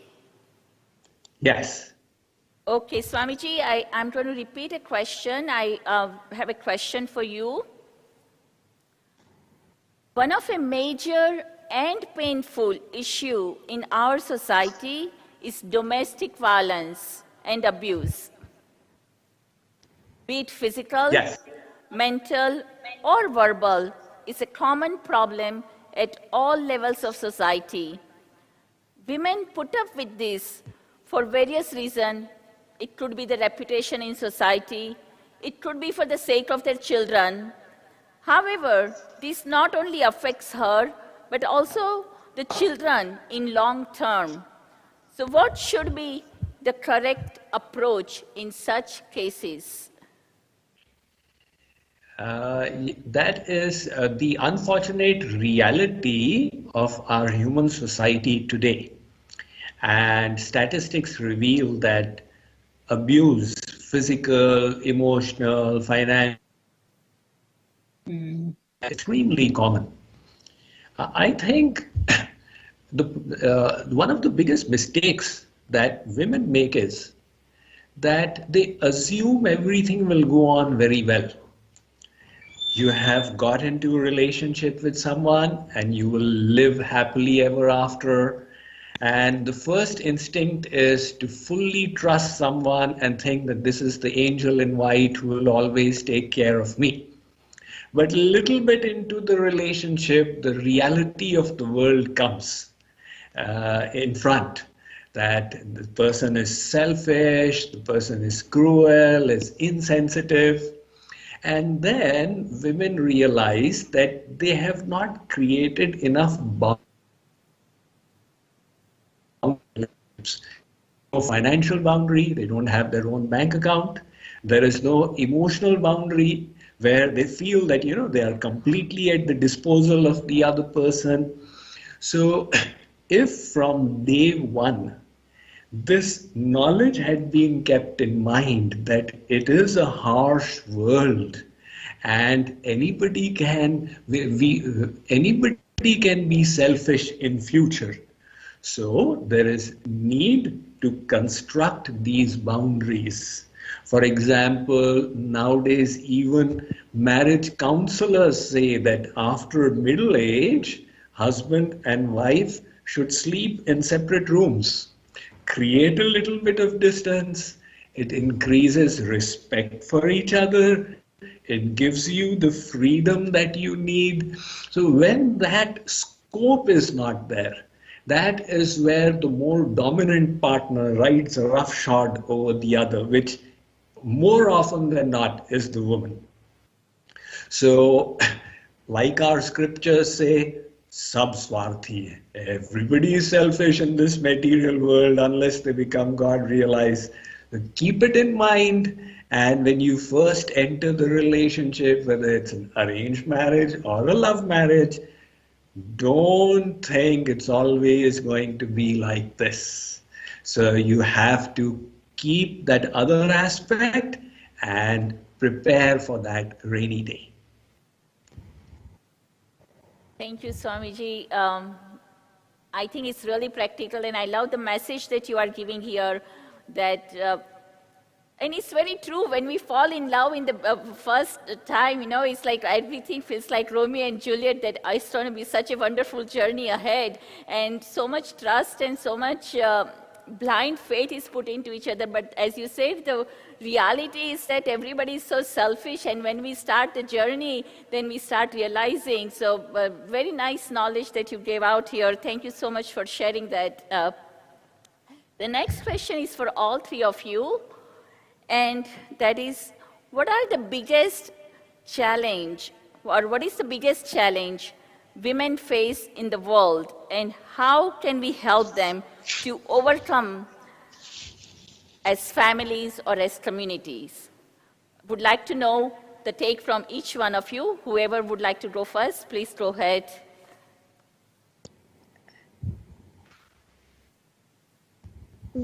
Swamiji, yes, please.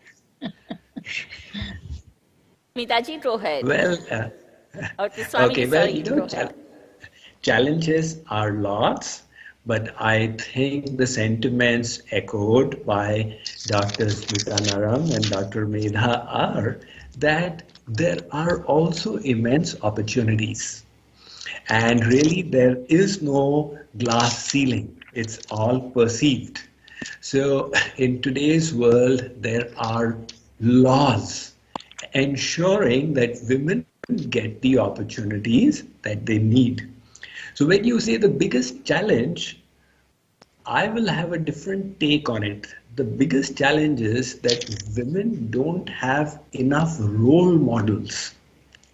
If they had those role models, they'd say, yes, I know I can do it. So and so did it, so and so did it. So role models are very important for people to emulate. And as time goes by, already the correction is happening. As time goes by and we have more and more women occupying leadership positions in corporations, in politics, in entrepreneurship, in professional fields, and the rest of society sees that yes, this can be done, I think that will be the biggest help and the biggest way to pull humankind out of the gender bias that is perceived at present. Thank you, Swamiji. Next, Dr. Smita ji, please go ahead. Thank you. That was wonderful, Swamiji. I believe that the biggest challenge as a women that we have is that we, no matter what we are inbuilt to take care of the family.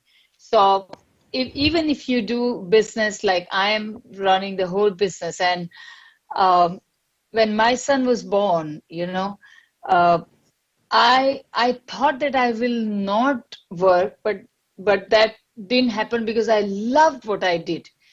So first of all, it is important that you should love what you are doing. You must have a full faith in God that everything happens for good. So any challenge comes when that faith is there, you will find a solution to overcome. So the point is this, that so I understood very clearly that I will be doing multi things. And in that situation, the biggest challenge is management of the time. And personally, I have always seen never a gender differentiation. So I have not seen myself as a woman, but I believe I am a human being and I have equal capacity as everybody else on this planet. So my role models have been actually people who are not women, literally, but in the field of business. And from them, what I learned is you are blessed always when you bless others, which means that when you help others, you are always helped. So that is one rule I followed in my life, and that helped me to overcome each and every challenges. So coming to the field of raising my child, so whenever I needed a support from all other family members, my sister-in-laws, my brother's wife, my husband's brother's wife, and all those people, what I did was I gave them first, and I received help from them unconditionally, always and always. And that's how I could do what I wanted to do. In the same manner, in my organization, if I wanted to do something with my team members, I always gave them first, and then I received. My clients, I give them 150% against what I'm expecting them to give, which could be 100%. So my rule have been only one, that you are blessed. When you give others, you are blessed by God's blessing. That is what, and it has helped to overcome every challenge and get support in every scenario from the people around me. Thank you, Dr. Smita ji. Dr. Medha ji. What Swamiji was saying for the earlier question, that women need the access to the equal opportunities, like education and economic inequality, because there are many women who don't even have the bank accounts. There is not enough. If you look at the developing world, there are not access to the enough sanitation facilities. I see so many young girls in here stop school simply because there are no enough toilets. So we actually need women to be decision makers. Like Swamiji was saying, we need role models. I think we not only that, we talk about a lot of time about woman empowerment. Rather than that, I think if we have that support, we give that support to a woman to achieve whatever she can do best, I think those challenges would be able to, minimize. But I think we need those kind of a women, and, we need to be speaking on behalf of every woman's right to be heard and realize her power. I remember my mother saying to me, you can be the first, but always make sure you're not the last. And so you always have to support the next generation. You always have to support people around you to be the leaders, to be, whoever they can be. And I think that support will only, lessen those challenges. And I think that's what I've been doing. And, I entirely agree. When I was thinking, and I just couldn't think about role models, like Swamiji was saying. And, things like that. We need to hear things like that because, even people like in the business may not know it. So I think, and like, there are always going to be challenges. We just need to find a way.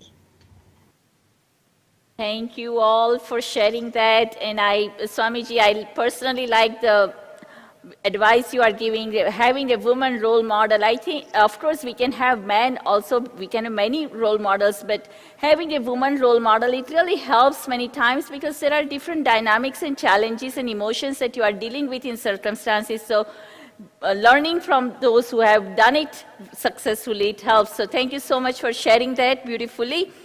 And now that we are talking all about women, different issues and all that, I'm going to shift the gear a bit here, that on women's health, in order to have women to perform their best and to have a healthy women, I would like to ask Dr. Smita ji, what is the best diet and health advice for women to live an optimum life amidst obese challenges? That's a wonderful question, actually, because we women go through 3 rebirths in our life. One is during puberty, a huge change comes. Then after delivery and a middle age crisis, there is another huge change coming due to hormonal changes. And then the menopause. Another change comes, which is very huge. And then you feel you are like completely different person. And that actually can create impact on the women's efficiency. For this reason, I would recommend these simple home remedies, which anybody can do in any stage of their life. And it will balance the hormones, it will keep you focused, it will stop the mood swings, which happens because of the before the menstruation or during menstruation, or because of the changes in the hormone related with the age. So any age you can take this. It's a very simple kitchen formula, and I've tried it on millions of women because I've been doing this for years and years now, 33 years. So write it down. 1 teaspoon of cumin seed powder, 1 teaspoonful of fennel seed powder, 1/4 teaspoonful of ajwain seed powder, 1 pinch of asafoetida, and 1/2 teaspoon of black salt. This combination, you can take it with 1/2 glass of water 3 times a day. And I have seen that it can help balance the hormones. It can reduce the bloated feeling and tiredness coming out of hormonal changes. And it can keep you very fresh at any age. Then the second thing which we as a women have to be very careful, and that is about our bones. Because of the hormone changes and how we are built up, our bone is completely depleted. It begins to deplete by the age 30, rather earlier than men. And that's where we start getting stiffness and physical tiredness, and that can impact our concentration power, focus, and ability to function. So for that reason, already by age 25, 30, it is very important that you should take something natural every day, because just taking calcium supplements doesn't really help. So you should take either a cup of spinach or 20 almonds soaked, or 100 grams of what we call as ragi. Ragi is the red millet, finger millet, which is extremely rich with calcium, and or 2 tablespoons of sesame seed. So these are, or broccoli, these are different things which are full of natural calcium, and natural calcium helps with the bone nourishment very powerfully. And the last thing I want to advise to every woman is always stay fit. Be structured. We always forget to give time to ourselves. We give time to our business, our work, our job. We give time to our family, husband, daughter, son, parents, in-laws, everybody. But we don't give time to us. So keep time for yourself when you create your day structure. create a timetable, a structure for the day, and half an hour minimum to 45 minutes, keep for yourself, exercise, run, do what you love to do. For example, I am already almost 60. I love to dance and I still do it every day. It's part of my exercise, but it's also enriching my soul because I love to do it and I'm spending time for myself. So do that and follow the diet of more protein and vegetables and very less carbohydrate because of the hormone system, we bloat very quickly. So rice, potatoes, wheat, all of these are carbs, sugary things, stay away from them. Take a lot of protein like dal, tofu, mung bean, etc. Lots of vegetables, and trust me, you will stay fit. If you are fit, you can do a lot of things. Nobody can stop you. Thank you, Dr. Smitaji. You are always on top of giving out so much recipes that work, and truly appreciate this. I still remember from our last conversation, oh my God, your session was a super hit. So I hope people will use it, then my time is worth it. Sure. I'm confident people will use it. I'm going to use it. So the next question is for Dr. Medhaji. I was going through your inspiring story. You had no technical background in chemical engineering, and yet you were able to innovate and design a machine that produced fuel from plastic. So what is the key quality needed to succeed in anything? And more importantly, I would like to ask, what would you say to young girls who want to make a difference to the world as you have? Basically, I've actually started accidentally, and suddenly this cause has chosen me. But looking back at it, I think being imperfectionist and not knowing it was an added advantage, because when you don't know something, you are ready to learn. So I think we all strive to be perfectionist or try to be in a business where we have expertise. But I believe if you go into something where you have to learn, I think that quality gives you that thirst for knowledge is something makes you wiser. And the best way of learning, I think I've learned, was just asking that I don't know. Can you tell me? Can you help me understand? And I think people are ready to help you if you just go and ask. I think the second quality is that we should be ready to fail. When we started this, we knew 99% we are going to fail because of we don't have any expertise or knowledge into it. So we were ready to fail, and there was no pressure for it, to succeed. And if you are ready to do that, you would be, you find that, success becomes easier. I think passion, loving what you do is the most important thing. Like I'm saying, Smitaji was talking about, giving recipes, and you should, you just look at her face and it just lit up. And if you have that kind of a passion for your work, you will just work hard. Means, you will innovate, you will strive to do better, you will challenge yourself. I simply love my job. I can't wait to get up and go to work. So I think that passion is something, we find in anything, and we will do it without, whether you have to work on Saturdays, Sundays, or you have to work late, you will still do it. And finally, I think we have to be, grateful for what we have. A lot of time we look at what we don't have and we just forget what we have. So we all have to be grateful. Every day before I go to sleep, I always I look at, what I should be grateful. And it could be anything, like a smell of a flower, because we don't take that much time. We are walking and you see a lovely, right now there is a mango season and trees are full of mangoes, but we don't take that time to be grateful for that. And I think if you take that time for ourselves and just look around, be aware, I think you will find that success will knock on your door. Thank you, Dr. Medhaji. Like the message, be grateful, and that's what Swamiji has also taught again and again, attitude of gratitude. When we develop that, it's amazing how we progress. So talking about that, Swamiji, I'm going to be coming to you for the next question. We hear about many male sages from our Vedic scriptures. And were there any women Vedic scholars? What is the position of women in society in Vedic culture?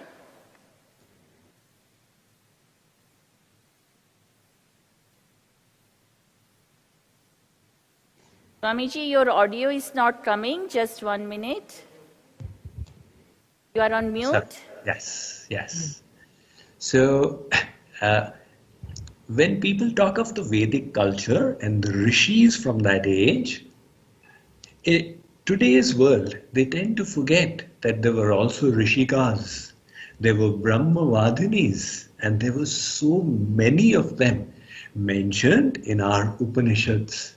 For example, we have Gargi, who was one of the Navaratnas in the court of King Janak. So when King Janak, he announced a debate, and Yagyavalkya was debating with all the pandits and sages. Finally, there was a small group of them left along with Gargi. And ultimately, it was just between Gargi and Yagyavalkya. And they had a very intense debate on the scriptures, at the end of which Yagyavalkya had to acknowledge the immense learning of Gargi. Similarly, there is the mention of Maitreyi, the wife of Yagyavalkya. There is a Maitreyi Upanishad in our Vedic heritage. And there are conversations that took place between Maitreyi and Yagyavalkya.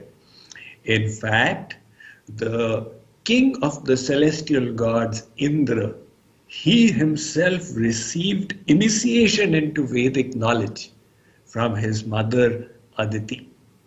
So these are just a few examples, but as a culture, women were accorded the highest respect. Just like, for example, our culture is unique, where we have the feminine aspect of God, which is missing in most cultures around the world. But it is there. We have Ma Durga, we have Radha, Lakshmi, etc. So sometimes in America, people ask me that, Swamiji, I understand there's God, but who's this wife of God, or who's the lady sitting beside? Then I have to explain that we see the supreme divine entity in its two aspects, the masculine aspect and the feminine aspect. That feminine aspect is even more venerable. And then we see the reflection of the Divine Mother in the women, in the feminine gender. That is why we have the word Devi. Women are addressed as Devi. And what does that mean? That means the women are accorded the divine status of a celestial goddess. So wherever there is nurturing and caring, we always add the feminine. So Prithvi Mata, Ganga Mata, Gau Mata. So this is the manner in which our ancient Indian culture trained us to look at women and to respect them. Thank you, Swamiji, for sharing that women's position in Vedic culture. Truly appreciate it. The next question is for Dr. Smitaji. I'm going to have two more questions in this session. One is for you, and after this, I'm going to ask one last question to all three panelists. So, Dr. Smitaji, here is a question. When men show assertiveness in leadership roles, they are appreciated for being in charge. But when women take the same role, sometimes they are perceived as bossy. even though they are just being as assertive. So how much of this is because women are expected to fit a certain mold of being soft-spoken and submissive? Have you ever experienced this personally as an entrepreneur? Very interesting question, really, really. And I'm sure Dr. Medha can relate to that too, because we as women, as an entrepreneur, you have to hire people and you have to get people work with you and for you to run the organization. And there are men and women, we hire human beings, okay, who fits in that role. But I have noticed that men unconsciously or consciously are always hesitant to work under women boss, for sure. There is that kind of a feeling there. Coming to your question about being assertive and women labeled as being bossy, I would say that being assertive and being bossy are two different things, okay? When you have a stand, you are assertive without raising your voice and you are firmly taking a stand. And then people understand that you are firm. But bossy is something that you are very aggressive and you are trying to forcefully or manipulatively tell people to do something. That kind of a leadership doesn't work in any case, whether it is a man or woman. People may not say upfront, but they will not follow that person who is that kind of a leader. He cannot accomplish in the organization and work position what he wants to accomplish. I always believe that every human being has to play from their own strength. For example, men are naturally very masculine and they are built to be a bit, a bit aggressive, you can say. And it's okay because that's fine, that's their nature and they have to play from there. But women are naturally having this ability to being motherly, nurturing, listening to others. This is a natural skill of women. And I just want to say from my experience of whatever has brought success as a leader in the organization, and we have, my CEO is also woman, and my core group, half of them are actually women. So it's not that I choose them that way, but I've seen the difference in the capacity, natural ability. So play from your strength. You don't have to copy others. So we as women are naturally nurturing. We are naturally understanding, or we can be firm when we want to take a stand. So be that way. You don't have to be like men. You have to be yourself. And that will be creating such a nurturing leadership that you will take all the team with you and everybody will just support you. They wouldn't feel that you are a boss, but they will give themselves to you because of the way in which you are giving yourself to them. That's what I would suggest. Thank you, Dr. Smitaji. So nice. Very inspiring session going on. I'm going to go to the last question of this session. This is for all the little girls, youth, young women worldwide. How can they develop into their best selves to become successful in their chosen path? What unique attributes or quality should they focus on? And this is, we want to help all the girls who are still have a long, bright future and journey ahead of them. How can we inspire them to become the best they can? Swamiji, we will start with you first. Maybe we should give Dr. Medha a chance first and then I'll go after that. I think women need the strength and the boldness to, because they have so many obstacles, so many biases. There are naysays, and people will try to put lot of obstacles in front of them. But I think everyone needs to keep taking risk. It's okay to fail, and you have to learn from those failures, and you have to fight for what you believe in. Lot of people are afraid to speak up. I think women are. But if we find that voice, and if we, I always love that we should not give anybody that power to let us feel inferior.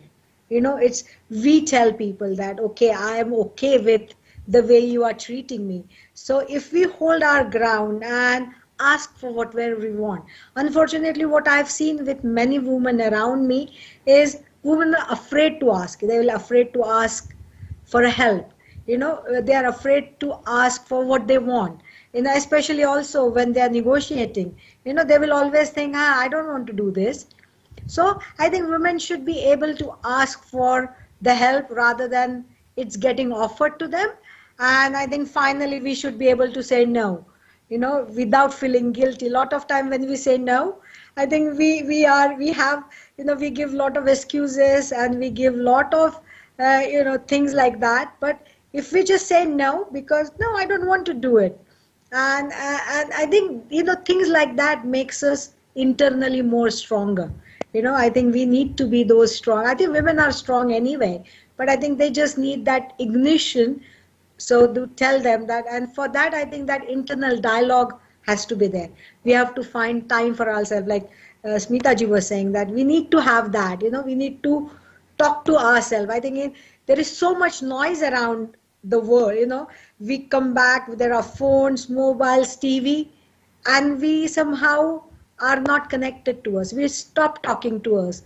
We don't look inside that who we are, what are our strengths are. And I think if we focus on that, I think, women will find that they have a lot of qualities, or they can get those qualities by just looking around. Okay, thank you so much, Medhaji. Dr. Smitaji, I'm told Dr. Smitaji's connection is lost. Okay. Okay, I can go next. I would fully agree with what Dr. Medha just said, and Dr. Smita as well also suggested.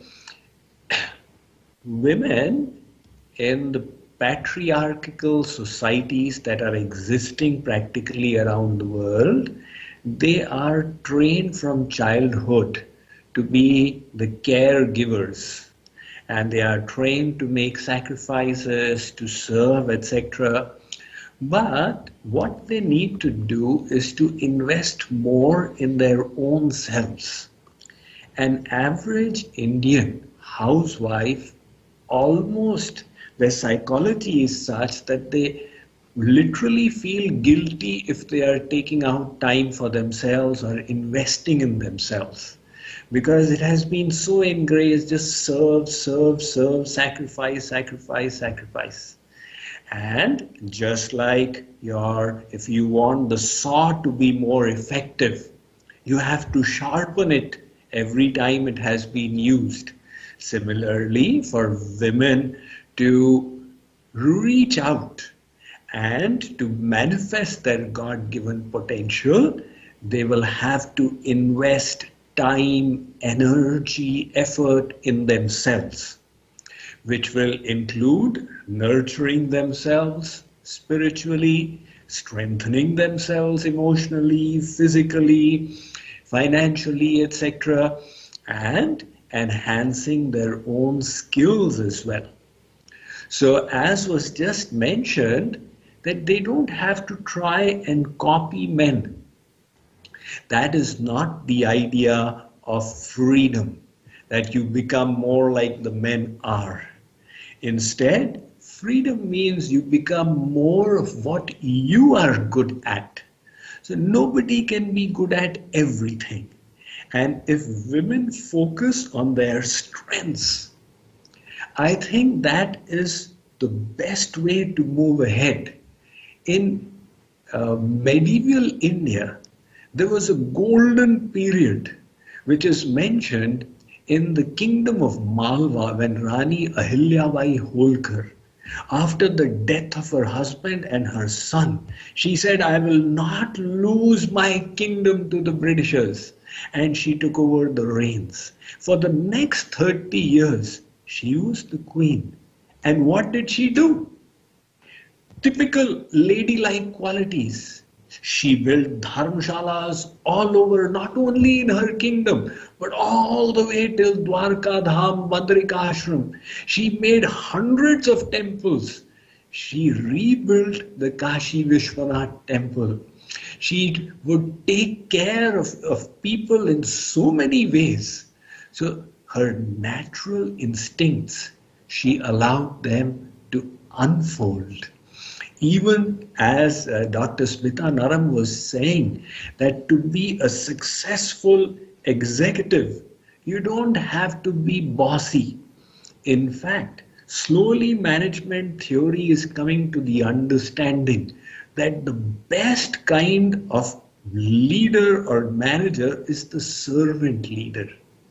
The servant leader is one who has this attitude, I am trying to nurture the people who are working with me. I am trying to help them in their journey. And that is when people respond the maximum. So those qualities which come so naturally to women, to be caring, to be empathetic, to be sacrificing, they only need to cultivate and nurture them more and bring them into focus with self-confidence, with belief in themselves, and they have a winning formula to succeed there. Thank you, Swamiji. So nice, so nice. Truly appreciate this. Dr. Smitaji, any thoughts from your side? Thank you. I was immersed in listening to Swamiji because everything he said is absolutely, those are golden words for any, not only just women, I think for everyone. So whoever wants to achieve something in their life, you know, I believe that you have to always and always be true to who you are, what's your natural capacity, and what's your passion, what you love to do. First of all, understand that. And then the second thing is that focus and focus and focus on developing your skill constantly. Every challenge you get in your life, find a solution, look for learning. And nowadays you get so many learnings on internet without even spending money. Only you have to have hunger and desire to constantly sharpen your skill, expand your inner world of beliefs and the skills constantly. And besides that, you know, focus on result, especially in the corporate world. If you focus constantly on the result, trust me, there is a principle of karma. If you are not immediately recognized, but you will be eventually recognized in some other way. But you will get what you deserve to get if you completely 150% do your dharma, your work, focused on doing it best and giving the result. I always believe that business is something which is very spiritual, because, and also if you work in organization, it is also spiritual, because like the principle of karma, you give first, then you receive. So you bless others with your giving, you receive double from the universe. If you remember that principle and always focus on that principle, you will receive always double.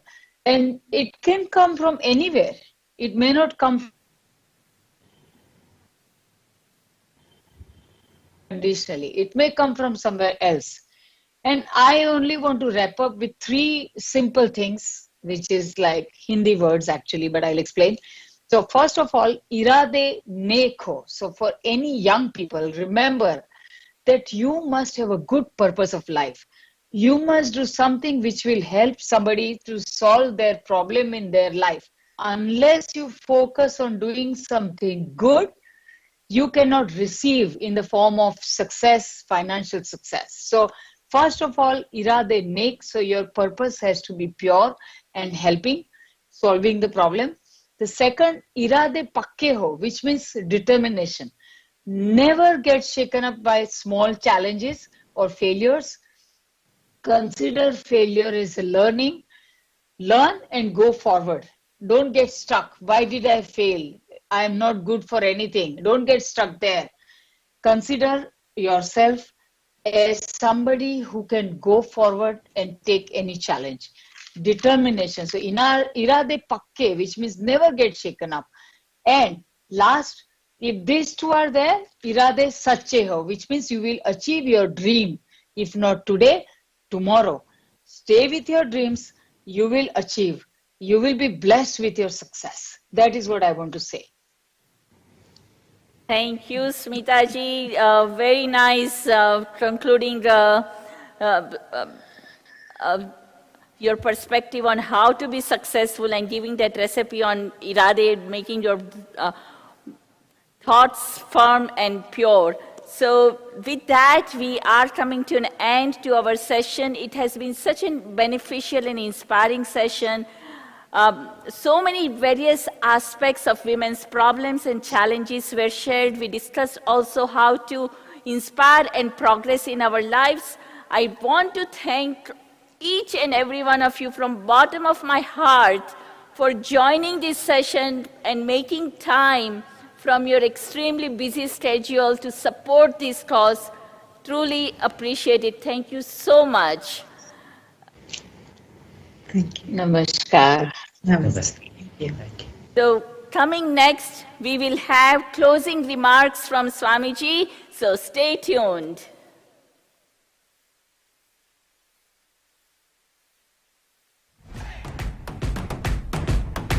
I choose to challenge. I choose to challenge. I choose to challenge women. I would like to challenge everyone around the world to give up their traditional mindset about the roles of women by believing in God-given capacity as a woman. To promote and encourage girls' education. To empower women.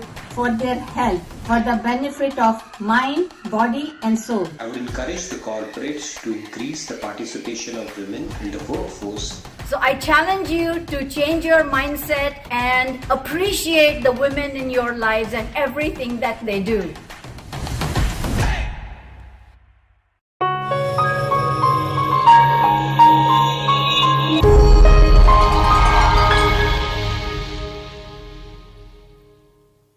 In the human psyche and personality, the feminine qualities and masculine qualities are both glorious and both supplement and complement each other. A perfect evolved soul would be one who has a perfect blend of the masculine and the feminine qualities.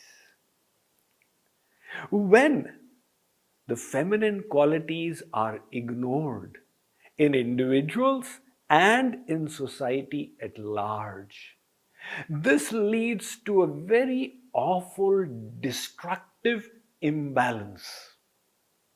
And that has been the experience of human civilization over the last 5 millennia. In 5,000 years, there have been 5,000 wars that have been fought. Why? Because of a predominance of masculine attributes and lack of emphasis on the feminine virtues of nurturing, caring, etc. I was reading a book on philosophy where the author connected the theories of Friedrich Nietzsche with the Nazi movement in Germany. Friedrich Nietzsche glorified the masculine qualities. For him, the flash of the rifle's bayonet was something splendid. The sharp sabers were something glorious, and that impacted the German people, leading to the fascist movement where they looked on their country as the fatherland. Those womanly attributes were considered inglorious. If we take a look at all the wars that have been fought, we will see that the womanly qualities could have neutralized those conflicts to such a large extent. What we need today in the world is not more of those attributes which led to one war after the other, but those divine attributes of nurturing. The first women's police officer, IPS officer in India, the Indian Police Service, has been Dr. Kiran Bedi. I was hearing her testimonial where she was saying that because she was honest, she was already amongst the highest ranks, but she was shunted from here and there and finally made the IG of jails. And yet, there was a difference. When she came in front of the prisoners, her immediate instinct was, she asked them, "Do you pray?" Here is the feminine quality. Rather than suppressing and oppressing, she's gently nurturing them with this question, "Do you pray?" And the consequence, she launched a reform movement in the Tihar jail of Delhi that caught on throughout India, for which she received worldwide accolades like the Magsaysay Award, etc. So what is needed is not that women become more like men as a misunderstanding of freedom, but women get the opportunity to manifest their individuality and enrich all of civilization and the entire world. In this wonderful movement that has been started, JKYog is extremely delighted to offer its little contribution, and these awards that have been presented to most outstanding women for their spectacular accomplishments, we hope that this will do its little bit in encouraging women around the world to manifest their inner glory and ultimately bring this entire humankind to that point. Yatra nari yastu pujyante ramante tatra devata, where not brute force, but the wonderful attributes, motherly qualities are revered. And that is when the celestial gods will be delighted. Thank you very much. So that concludes our event today. Our heartiest congratulations to all the recipients of JKYog Global International Women's Day Awards. Our heartfelt gratitude to Swamiji, all the speakers, distinguished guest of honor, Congressman Raja Krishnamoorthi, for joining this event in support of International Women's Day 2021. We are collecting donations to support Sindhutai Sapkal's orphanage and her projects. If you wish to contribute, you can donate via the link that is shared on the chat or on our website portal at radhakrishnatemple.net. This event would not have been possible without the support of our grant sponsor, Dr. Dash Foundation, our community partners, US India Chamber of Commerce, leanin.org, and Radio Karwa. Once again, thank you. Once again, thanks to all of you for joining today. Let us continue to support and inspire women in our life. Dr. Das Foundation, the grand patron for JKYog's social welfare projects.